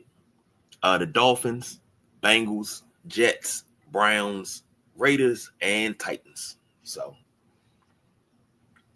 jumping back in this thing with the nickel. First up, speaking of which, you got the Panthers and the Buccaneers, which is a division game. Buccaneers are 3-point favorites. Over under is 45.5. 5 minutes on the clock. Gentleman Jack, take it away. 5 minutes on the clock. This one here is supposed to be a battle, a conference battle. The Bucks are healthy, man. The Bucks are back healthy. Bucky Irvin, game 2 back. I look for him to light it up tonight. Ibuka, Evans, Kate Otten. Evans, I thought Evans was going to be on like a little restriction last week. But shit, he still came out with $125 or so. That's one of Baker's favorite guys, and I'd look to see Tampa Bay just light this ass up in Carolina. They can go to their stadium in the middle of this big ass city and think they're gonna do what they're gonna do, but Bryce Young still don't give him no respect, man. I mean, 19 touchdowns, 19 interceptions. I expect to see some interceptions tomorrow. You got the defensive line at Tampa Bay, got some of the best names around, Vita Vea and Yaya Diaby. You gotta love them 2 names, man. And then the cornerback, Jamel Dean, 3 interceptions, 7 passes defended, and 2 forced fumbles. So the boy wants the ball. And that's what I think Tampa Bay gonna do to this Carolina squad is cause some turnovers, y'all. Uh, they got some cats that are questionable. Left tackle for Carolina is iffy. Wide receiver David Moore is out. I just think Tampa Bay is ready to go in playoff mode, and that's what Baker does. So I look to see Tampa Bay. I'm gonna take Tampa Bay. I'm gonna take the under because I don't think Carolina's gonna score enough points. So Tampa Bay and the under for me. What you looking at, Boone? All right. So I think you might have pointed or touched on something, Jack, with the quarterbacks. You look at their numbers, they're almost equal. Mayfield, 22 TDs, 7 interceptions. Young, 19 TDs, 9 interceptions. Yardage is for Mayfield 2,999, Carolina 25 for Young, right? I think the difference in this game really is the run game. I believe the Carolina running back is better. I think they will perform. Now, I'm not going to say they'll win because I'm gonna go ahead and pick Tampa Bay right now, but I'm going to do the under. I think it's going to be a tight game, but I think it's going to be the Carolina's going to perform better than what a lot of people think. I do. Okay. Hey man, if you're in the club and there's a little point where they say Porto, there's a thing that comes after that. Rico Ho, and it's Rico Dowdell. Rico Dowdell is the guy. Rico Dowdell and Chuba Hubbard are going to be the impact players of this ball game today. I think that Tampa has struggled so much that I don't know how this game is going to play out. Like Tampa Bay has been up, they've been down, they've been all around. But I think I'm gonna take the Panthers because I think they're gonna run the ball if they're smart. I think Carolina gets into Joe Bugle, talking to Russ Grimm, and they say 40 gut the whole time. And I think that's how Carolina wins this ball game, is they get irresponsible with running the ball all the time. And then when they ask, are you on point tip? The run game will say all the time, fight. Pass on to my man, KG. Well, it's crazy you say that you drop a Joe Bugle a compliment and then you drop Tribe Called Quest and then you pass it to me and I'm like, how do you follow that up? Because I don't know which way to go. But well, hey, it could be a funky introduction of how nice you are. It could be. Okay. But I'm gonna say this in the message in the Telegram. Okay, I'm gonna leave it alone. I'm gonna stop. Even Boone in on it. That's why I love it. If Carolina was smart, they would have installed the counter tray and just ran that all day long. But I'm scared of this game. This is a game that I'm really scared of. I want the Buccaneers to win this, but I think Carolina wins this as well. And I think they win by 3 and give me the under. So Carolina? Yeah. Yeah, I think Carolina wins too. I think Carolina, because I think Tampa Bay has given up on Todd Bowles because of that last press conference. No, I think they back. All right, next up. Gone. Mm-hmm. You got the Jaguars visiting the Broncos. The Broncos just playing out the string. They already got the number 1 seed locked. They got the first round bye. I don't think anybody can catch them from that. I think maybe the Patriots can catch them. Yeah, the Patriots and them are up there. Yeah, Patriots a game behind. Jaguars are 2 games behind. So Broncos 3.5-point favorites over under 46 is in 46.5, and it's in the Mile High City. 5 minutes on the clock. Gentleman Jack, take it away. You look over there in Jacksonville. Trevor Lawrence is playing the best ball of his 5-year career. 3,200 yards, 23 touchdowns, 11 picks. He's also got 302 rushing yards with 6 rushing TDs. I'm telling you, these numbers are some of the best for Trevor Lawrence that I've seen. And you know, his running back and his former college teammate, Travis Etienne, is having his best season of his 5-year career. He will be 1,000-yard rusher this year, and he's got 7 TDs so far. Trevor's going to be slinging the ball in this game because he's going to have to keep up with Bo Nix and that scoring Detroit team. So Brian Thomas and Jacoby Myers, they better start snagging some balls because that Jaguar defense is pretty sick. They've already got 18 interceptions this year, and with a team like Denver and a quarterback like Bo Nix that's putting the ball in the air, I wouldn't be surprised to see Jacksonville get 2 more interceptions today. Jags have been hot the last 7 games. They averaged 33 points a game in those 7 games. So Denver coming in at 12-2. when they gonna lose? You know, they got a hell of a winning streak. I think it's 10 games, might be 11, but they got a hell of a winning streak.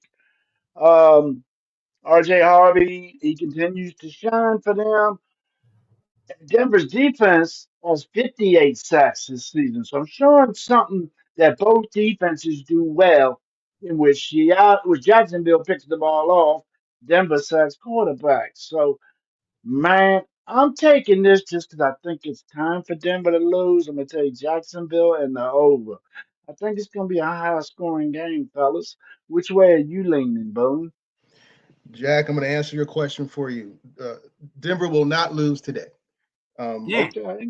Let's go. So He telling me. No, you made some good points, Jack. But this is what I'm looking at. The Denver, and I believe they are the fourth best on the pass rush. The Denver defense, right? What I'm going to predict today is that they're going to put Trevor Lawrence in some situations where he's going to be rushing. He's going to be trying to get that ball out, and that's when the problems are going to start. And I think that's where the nail's in the coffin when the Broncos is going to put him down. Plus, Bo Nix. I mean, I know I was kind of exaggerating a couple weeks ago. I said MVP, but I still think he's in the mix. I love Bo Nix. Bo Nix is balling. But That's his guy. I see him. I got Denver winning this game in the over. But shout out to Jacksonville. I think they were 4-13 last season. Yeah. Yeah. So great turnaround. Great turnaround for them. Yes, sir. Midnight Rider, what you got? Nah, Doug, I love the way that you guys talk about this ball game, both perspectives, and the reason Jack was pointing to the bottom of the screen because he knows that on draft day I said that the perfect combination was Bo Nix and Sean Payton's offense, and I still believe that wholeheartedly. Mini Drew Brees. Like I think he's a mini Drew Brees. I think there's. Like what does Luther say? There's a house. A house is not a home when there's no one sitting there. And I think Bo Nix is sitting in the chair and making that house a home for Sean Payton. And even when there's no one sitting there, but there is someone sitting there, and it's Bo Nix. So I'm gonna stay on that vibe, and I think I'm gonna take the Broncos to win this ball game. And KG, you got the last minute. Well, I'm gonna say this to you, and it's funny you say that about Luther because I look at it like this with Jacksonville. When it comes to success, they tell success, I had known you for quite some time, but the thought of success had never crossed my mind. It seemed to be on the other side of the world. I gotta love what Jacksonville's doing. It gives you hope. This is not the Jacksonville we saw a couple of years ago when they had that really, really dominant defense, but didn't have the offense to quite get it. Right. Man, they're not beating the Broncos today, but they're going to go to the playoffs and they're going to make some noise. But give me the Broncos with this one. This won't even be close. Go ahead and give it to me 24-6. So that is the under. I don't know if I did my over under. So I got what Broncos you got? and over. Broncos over. I'm sorry. I don't know if I was in the bit because I'm too busy somewhere else. Wait till Jacksonville lay that beat down. Say that again. You wait till Jacksonville lays that beat down. Okay. I'm not talking about tracking on the records. I'm talking about beat down. Next up, you got the Steelers visiting Detroit, facing the Lions. Lions 6.5-point favorites. Over under is 51.5. We're gonna put 5 minutes on the clock. Gentleman Jack, take it away. Take it away. You got Steelers and you got the Lions. Both of them sitting at 8-6. Both teams need a victory to keep pace in the playoff hunt, as everybody knows.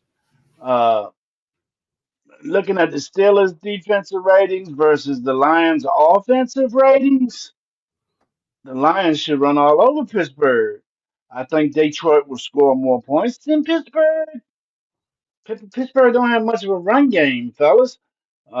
If they can't get a run game going, then Aaron Rodgers ain't got that play action to rely on. They got a two-headed monster at running back for Detroit with Jahmyr Gibbs. He scored 47 touchdowns in his 46 career games. I thought that was an interesting number I found. He's nearing 1,600 yards from scrimmage this year, so Gibbs is doing Gibbs things. But they need Montgomery to really add on to get Detroit back to the strong team they have been in the past few years. Uh, Detroit's got an injured secondary and an injured offensive line, so that kind of scares me a little bit. Pittsburgh, J.J. Watt missing his second game. That cat had a collapsed lung, dude. That's why he's out. Ooh, cookie. So there's big injuries on both teams, but I think it's a Detroit win today, and I think it's going to be because of the running game. So I'm taking Detroit and the under because I just don't think it's going to be an air it out, score it out thing. I think it's going to be a running game for Detroit to dominate. So Detroit and the under for me, Boone. How you see this? Good points made, Jack. I see this as Detroit, first of all, better across the board offensively everywhere. QB's better, running backs better, wide receivers better. Gibbs is a 1,000-yard rusher.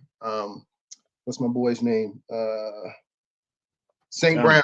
I think he's got over 1,000 yards. Yeah. Yeah. Receiving. So, and with TJ missing, I don't see that defense really being able to sustain and hold up against that run game of Detroit. I just don't see it. So I'm with you, Detroit. I'm taking the over, but Detroit wins this.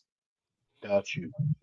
I don't know what get the over because I don't know if Pittsburgh's offense can do enough against Detroit's defense.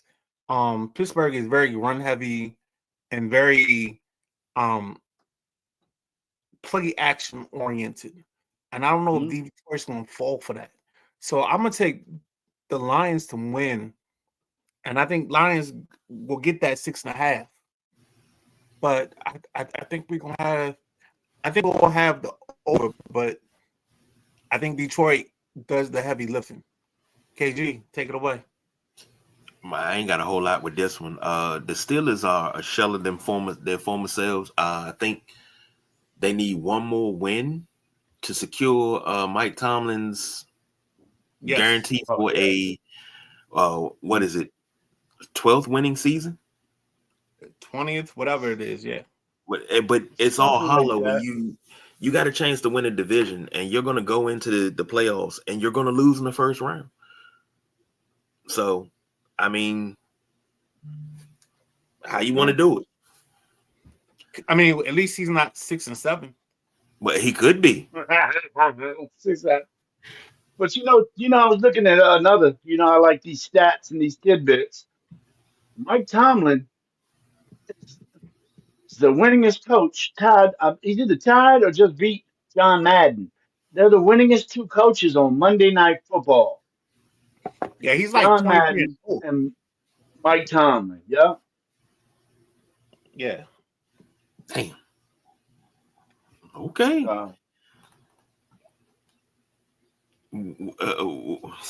So his legacy is going to be built on how many Super Bowls he can bring, and it only brought one. It's going to be always no Cowher, Tomlin. He needs another one. It's no, because I'm sorry, he's not going to pass Cowher because Cowher had that team in contention every year.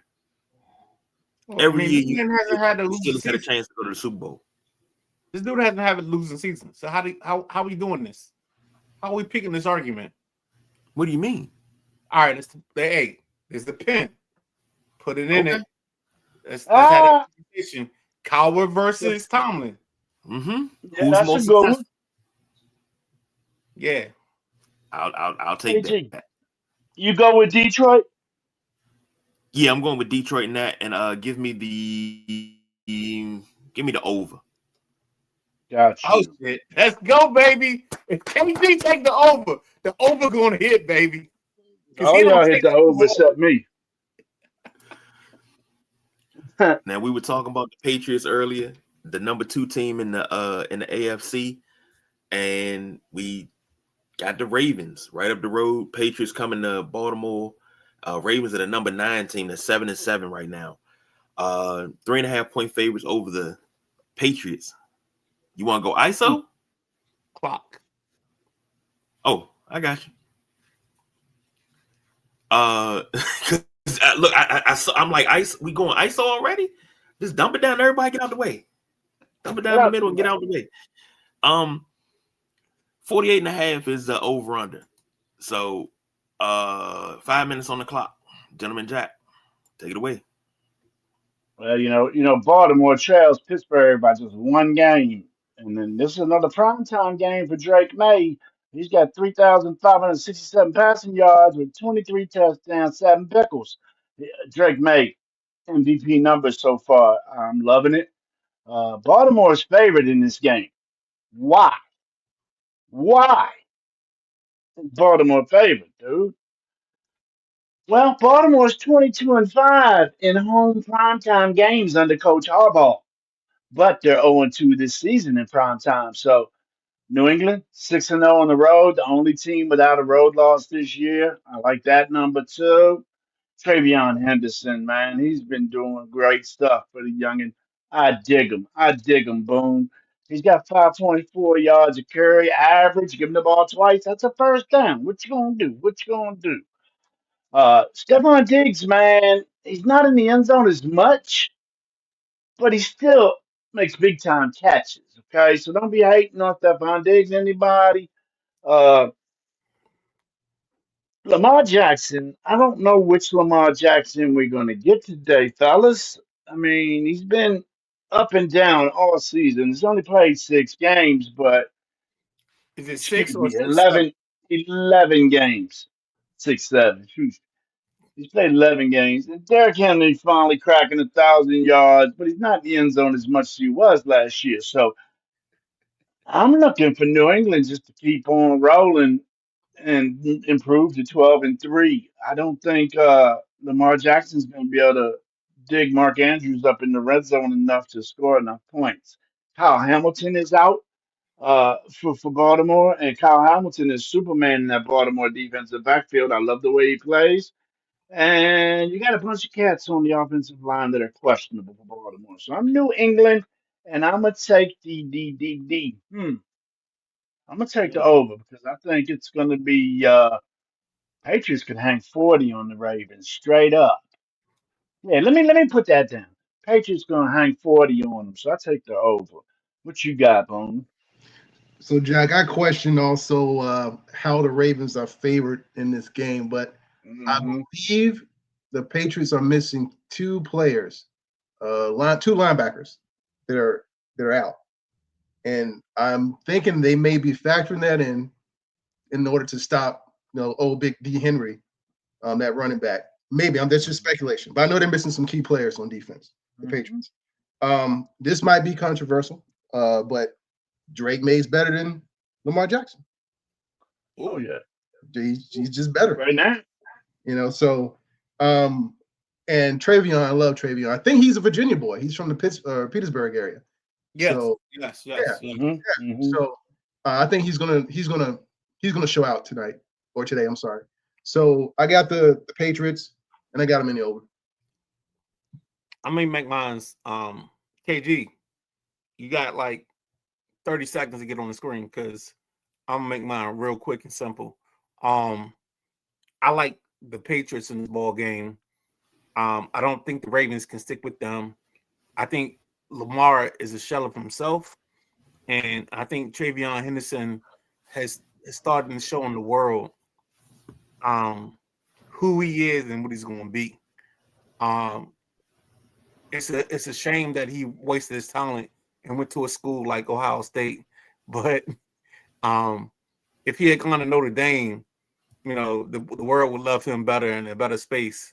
And I'm gonna let Boone jump in because I know I just set up a trap debate. Yeah, he chose the right school. If he'd have went to Notre Dame, he only got a box of Lucky Charms and some green shoes or some gold shoes or something. That's he got a chip in Ohio State. I digress. Well, I mean, if he at Ohio State, he would have gotten some tattoos and some golden pants. That's the great truffle era. That's sweater vest era. Leave that alone, bro. But the funny thing about it, all right, so hold on.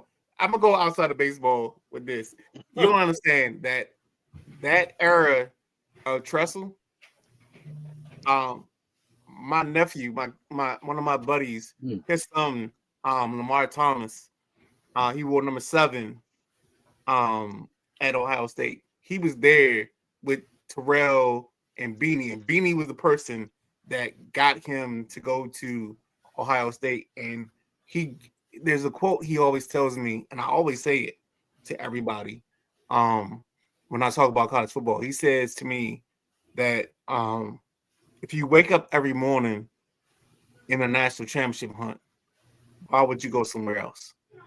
So that's how he told me he wanted to go to Ohio State over Maryland. KG, take it away. Well, I'll take the Patriots in this one, 3.5, and give me the under. Because the gong went off. I had nothing. That's all I could give you. No, you good, bro. MR, what you say again? I think I took the Patriots, and I'll be nice and I'll just take the over. Okay, that's nice. All right, next up, you got Colts versus Niners. Niners are 5.5-point favorites. Over-under is 46.5. 5 minutes on the clock. Gentleman Jack, take it away. This is the Monday night matchup, baby. Monday night football. Dun, dun, dun, dun. Dun, dun, dun. Can the Colts defense stand tall? I think Purdy can pick this injured Indianapolis defensive backfield apart. Really do think he can. He's been throwing the ball well. But the Colts' stingy run defense must contain McCaffrey as much as possible and make Purdy beat you. That's what I feel Indy needs to do. Don't let McCaffrey beat you, which is hard to do. Make Purdy's arm beat you. See if he can find Kittle or some of his running backs, Jennings, Bourne. Somebody needs to step up. San Francisco, their pass rush is bleak. It's not even there. They got 16 sacks this whole year. What's that? Maybe one a game? They bust us. Paracel's out. Uh, both of their their cornerbacks are out. So I think Phillip Rivers, my boy, Phil, didn't have a bad first game, fellas. I didn't feel it was that bad. And give the ball to Jonathan Taylor. Let him carve this San Francisco defense up. I think JT is going to eat. I think he's going to eat. Uh, Pittman and Tyler Warren got to be there for Rivers. And I think a big target like Tyler Warren is Phillip Rivers type of cat. You know what I mean? So I'm taking Indy to knock San Francisco down a notch and continue to keep their playoff hopes alive. So I'm going to take Indy and the under on this one. I think it's going to be a game in the low 20s. Indy in the under. Boone, what do you like? Jack, this game had me scratching my head, man. I was unsure about a lot of things. It's kind of like an algebra equation where you have to get the right variable to get the correct answer, and I don't know what variation. No, that's right. Yeah, that's George Mason right there, baby. That's George Mason right there. You know what I'm saying? Yes. So I don't know what version of Phillip Rivers is going to be inserted in the equation, because if you can give me the 2013 version, I think they win this game. But I don't know how much. I don't know what we're going to get. But I think they're going to be heavy on the run with JT, and he's a beast. And I think San Francisco's defense is just too inconsistent. I don't know if what they're going to be able to do today, really. And I think leaning on McCaffrey, they lean on him. They have to, but they lean on him too much. They lean on him way too much. Now, I don't think he can sustain. I got the Colts. I got the Colts, but the under. Colts on the under. Well, there's a lyrical genius that lives in the world of Motown. Maybe it's not Motown. Maybe she's somewhere else. Her name's Aretha Franklin, and she sings this little ditty called "Ain't No Way." And ain't no way that Phillip Rivers is going to beat a San Francisco 49ers team with his arm and the amount of time that he spent on the couch watching the grandkids and changing diapers and everything Coaching, else he baby. did. Coaching. Yeah, he could coach all he want, but he been changing diapers He gonna do and something. doing things. And so I'm gonna say there ain't no way that the Colts beat the Niners in this ball game. So I'm taking the Niners and I'm taking the over because I think we're gonna get there. I think Philip Rivers and that arm and that anticipation will help the team get some points on the board. But That it ain't love no of way. 13 kids, bro. The Yeah, power of his hey, children. Gotta feed him. Gotta feed him. I tell people all the time. He said, "Fuck them kids," because I'm tired of being at home with all these motherfuckers. Get off me, youngin. Yeah, that's why he came back, yo. He was Oh like, "Hey, shit. give me something to do. Like I can't do this no more." But yeah, Just I give me the Niners, give me the over, and KG take it away. And I apologize for only giving you 23 seconds. Uh, he the host. Colts, Philip Rivers adds more to his Hall of Fame legacy, and the Colts win it. And Niners is just not the same. They're not gonna do anything. So yeah. Oh my. And give me the under. There's three of us with the under on the coach. I just want to see Philip Ball a little bit more. One of my favorite quarterbacks. Ain't no way. Me And it too. had something to do with my decision. It had something to I do with think my Antonio Gates gonna be in the crowd and be like, "Do it, Rivers, do it, Phil." So You know it'd be great Yates. if you got Antonio Gates to come back and play just in the playoffs for the Colts, just to get that magic Hold back. on, KG. You do remember Now Marshall at Falk this coming point back. last year, I was the offensive coordinator for the Indianapolis Colts, while Jeff Saturday was the head coach. Right. Okay, I'm just making sure we on the same page. But I'm saying that because think about this. You know Antonio Gates is going to be a Hall of Famer. He should have been a Hall of Famer by now, but I digress. Actually, I think he is in this class. Yeah. See, I can't. Okay, he can't do it then. Nope, he already in the Hall of Fame. Yeah. So it will work. You get Antonio Gates to come back. No Hall of Famer has ever came back to the game after making the Hall of Fame. KG, Antonio go to the Gates next does subject. that just for a playoff run. Let's go next subject, KG. Stop doing this. Ah. You're doing this. You're doing this dirty.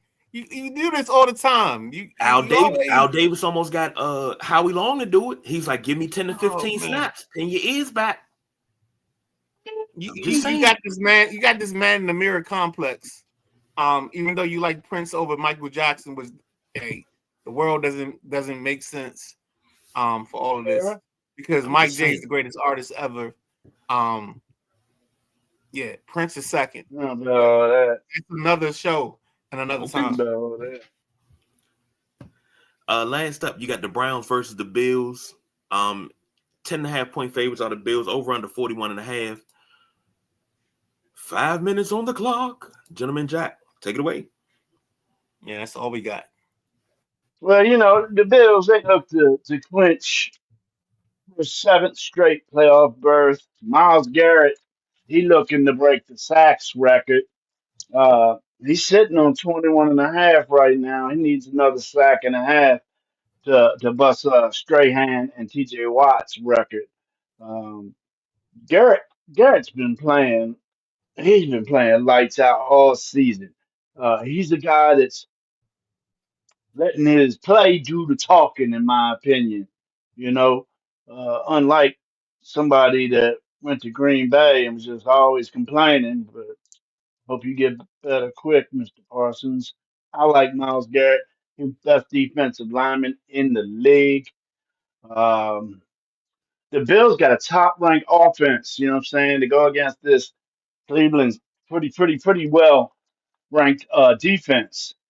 Uh, Cleveland's rushing defense slips to the middle of the pack, though. Their pass defense and stuff like that is fine, but their rushing defense is where I think Cook is going to cook again.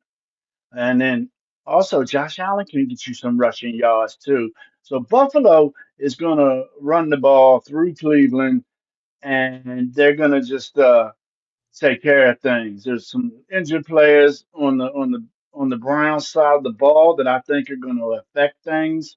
You got O-line, you got Njoku, the tight end, he's out. Uh, I want to see Quinshawn Judkins continue to ball out. He leads all rookies with 805 yards, the running back for the Cleveland Browns. I like the cat, but I think Buffalo's going to smoke them, even though Cleveland's defense is tough. Buffalo, what we got here? Oh yeah, Buffalo easy over. That's what I got, Boone. What you got? Fellas, I understand that you guys are a professional show and you had to talk about the Browns Bills. I get it, I understand it. I just look at this, it's like a salad, man. It's just a filler. There's no calories in it. It's just a bowl with some leaves in it. And we were talking about it because we have to. Buffalo, nothing much more to it. It's the Browns, there's so much going on there, and not necessarily on the field, behind the scenes, and so much outside noise and these distractions. They're going to get smoked. Buffalo and the over. Buffalo over on. I take the over. And I think the problem with the Browns is the fact that they're so disjointed that the Shador thing has become more of a story than it should be. He should be, if you pick him in the 5th round, he should have 5th round conversations, not 1st round conversations. KG, it's on you, baby. Yeah. Move! What's up, Mino? What's up? How you doing? Say fine. Fine. All right, you looking beautiful. This is Mama. Yes, that's Mama. Yeah. This right here, I think Shador is going to have a good. That's the only reason why I won't watch this game. Any other fanfare for this game makes no sense. We won't watch Shador, right? Right? She said, we want to watch Shador. That's all we want to do. It's no other fanfare for this game. Watch Marshall Blair. We won't watch Marshall, but no, we watching the Bills and the Browns. We're not watching no Marshall and the Bears. We watching Bills and the Browns. Who you got, Bills or Browns?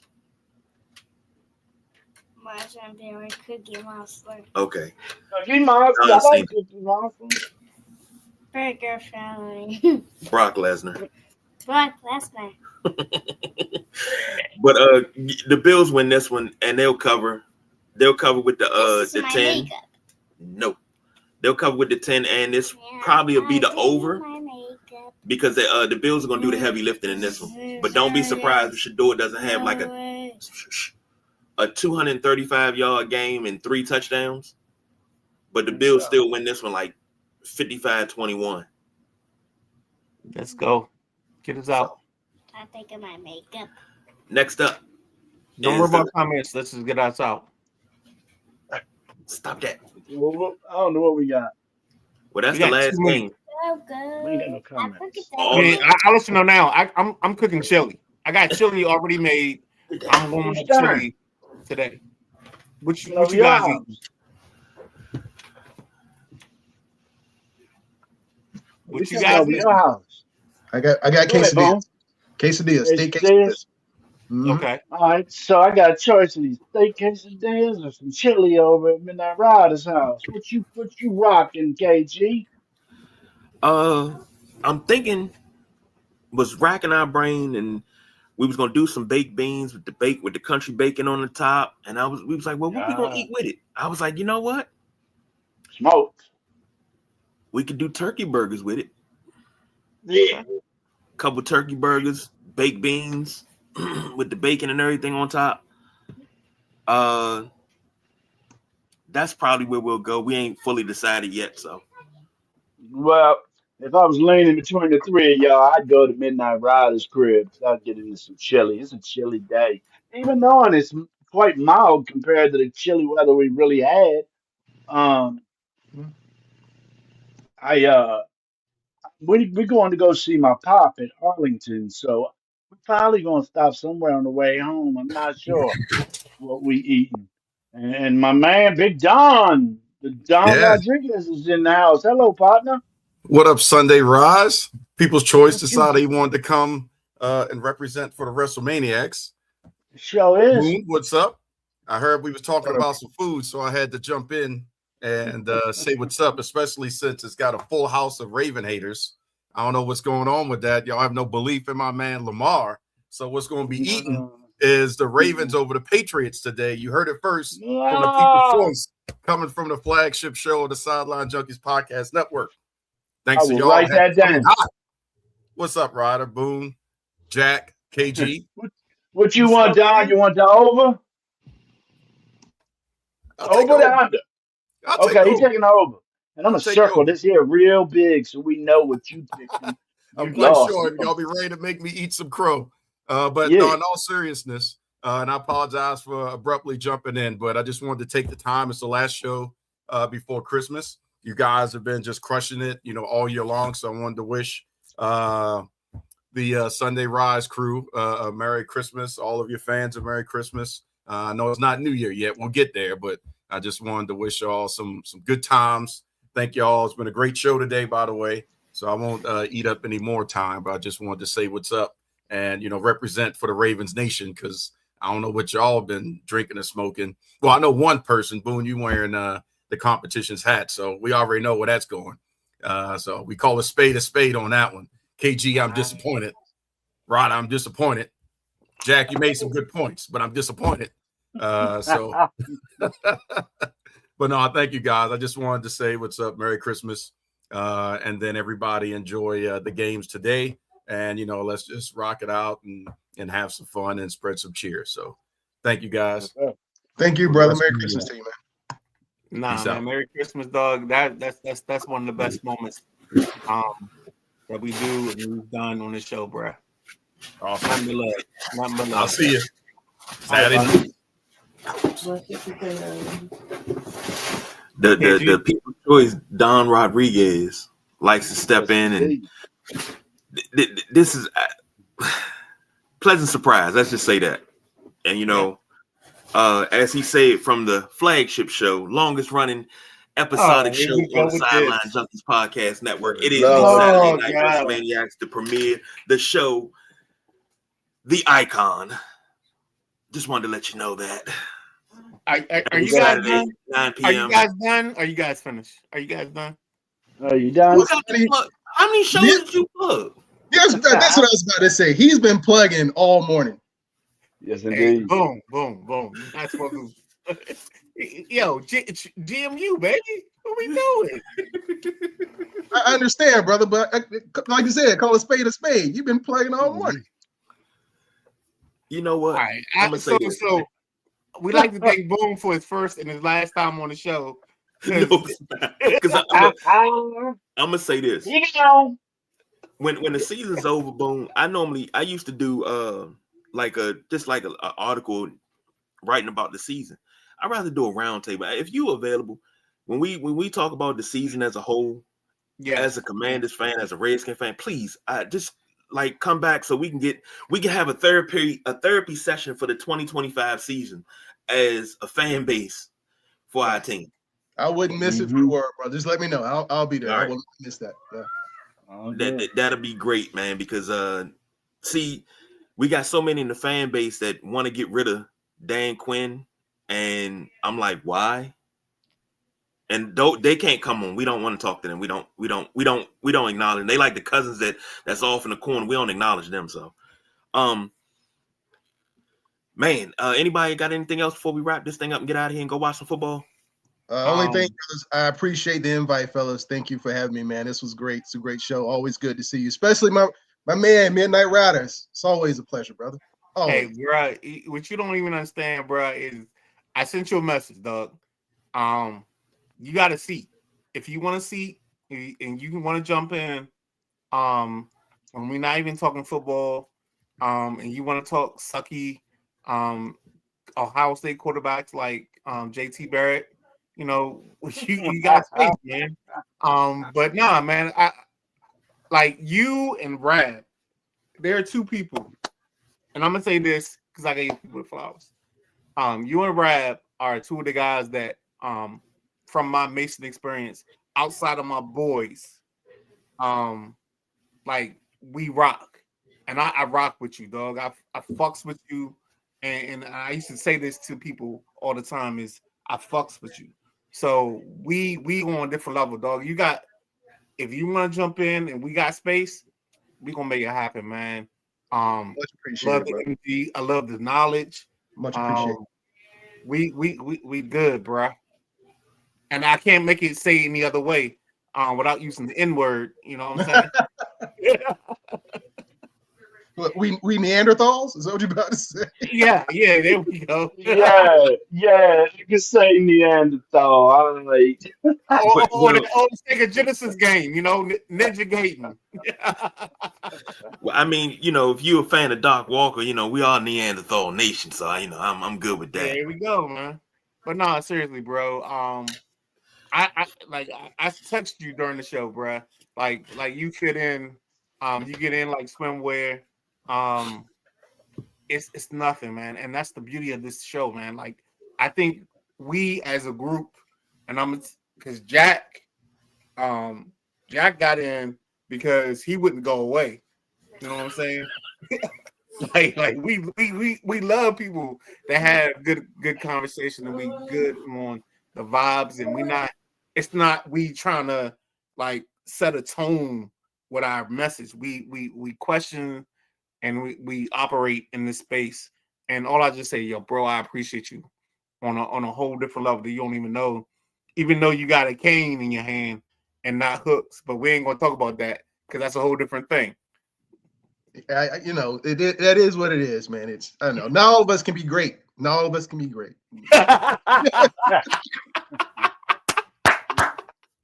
Hey, KG, check us out, bro.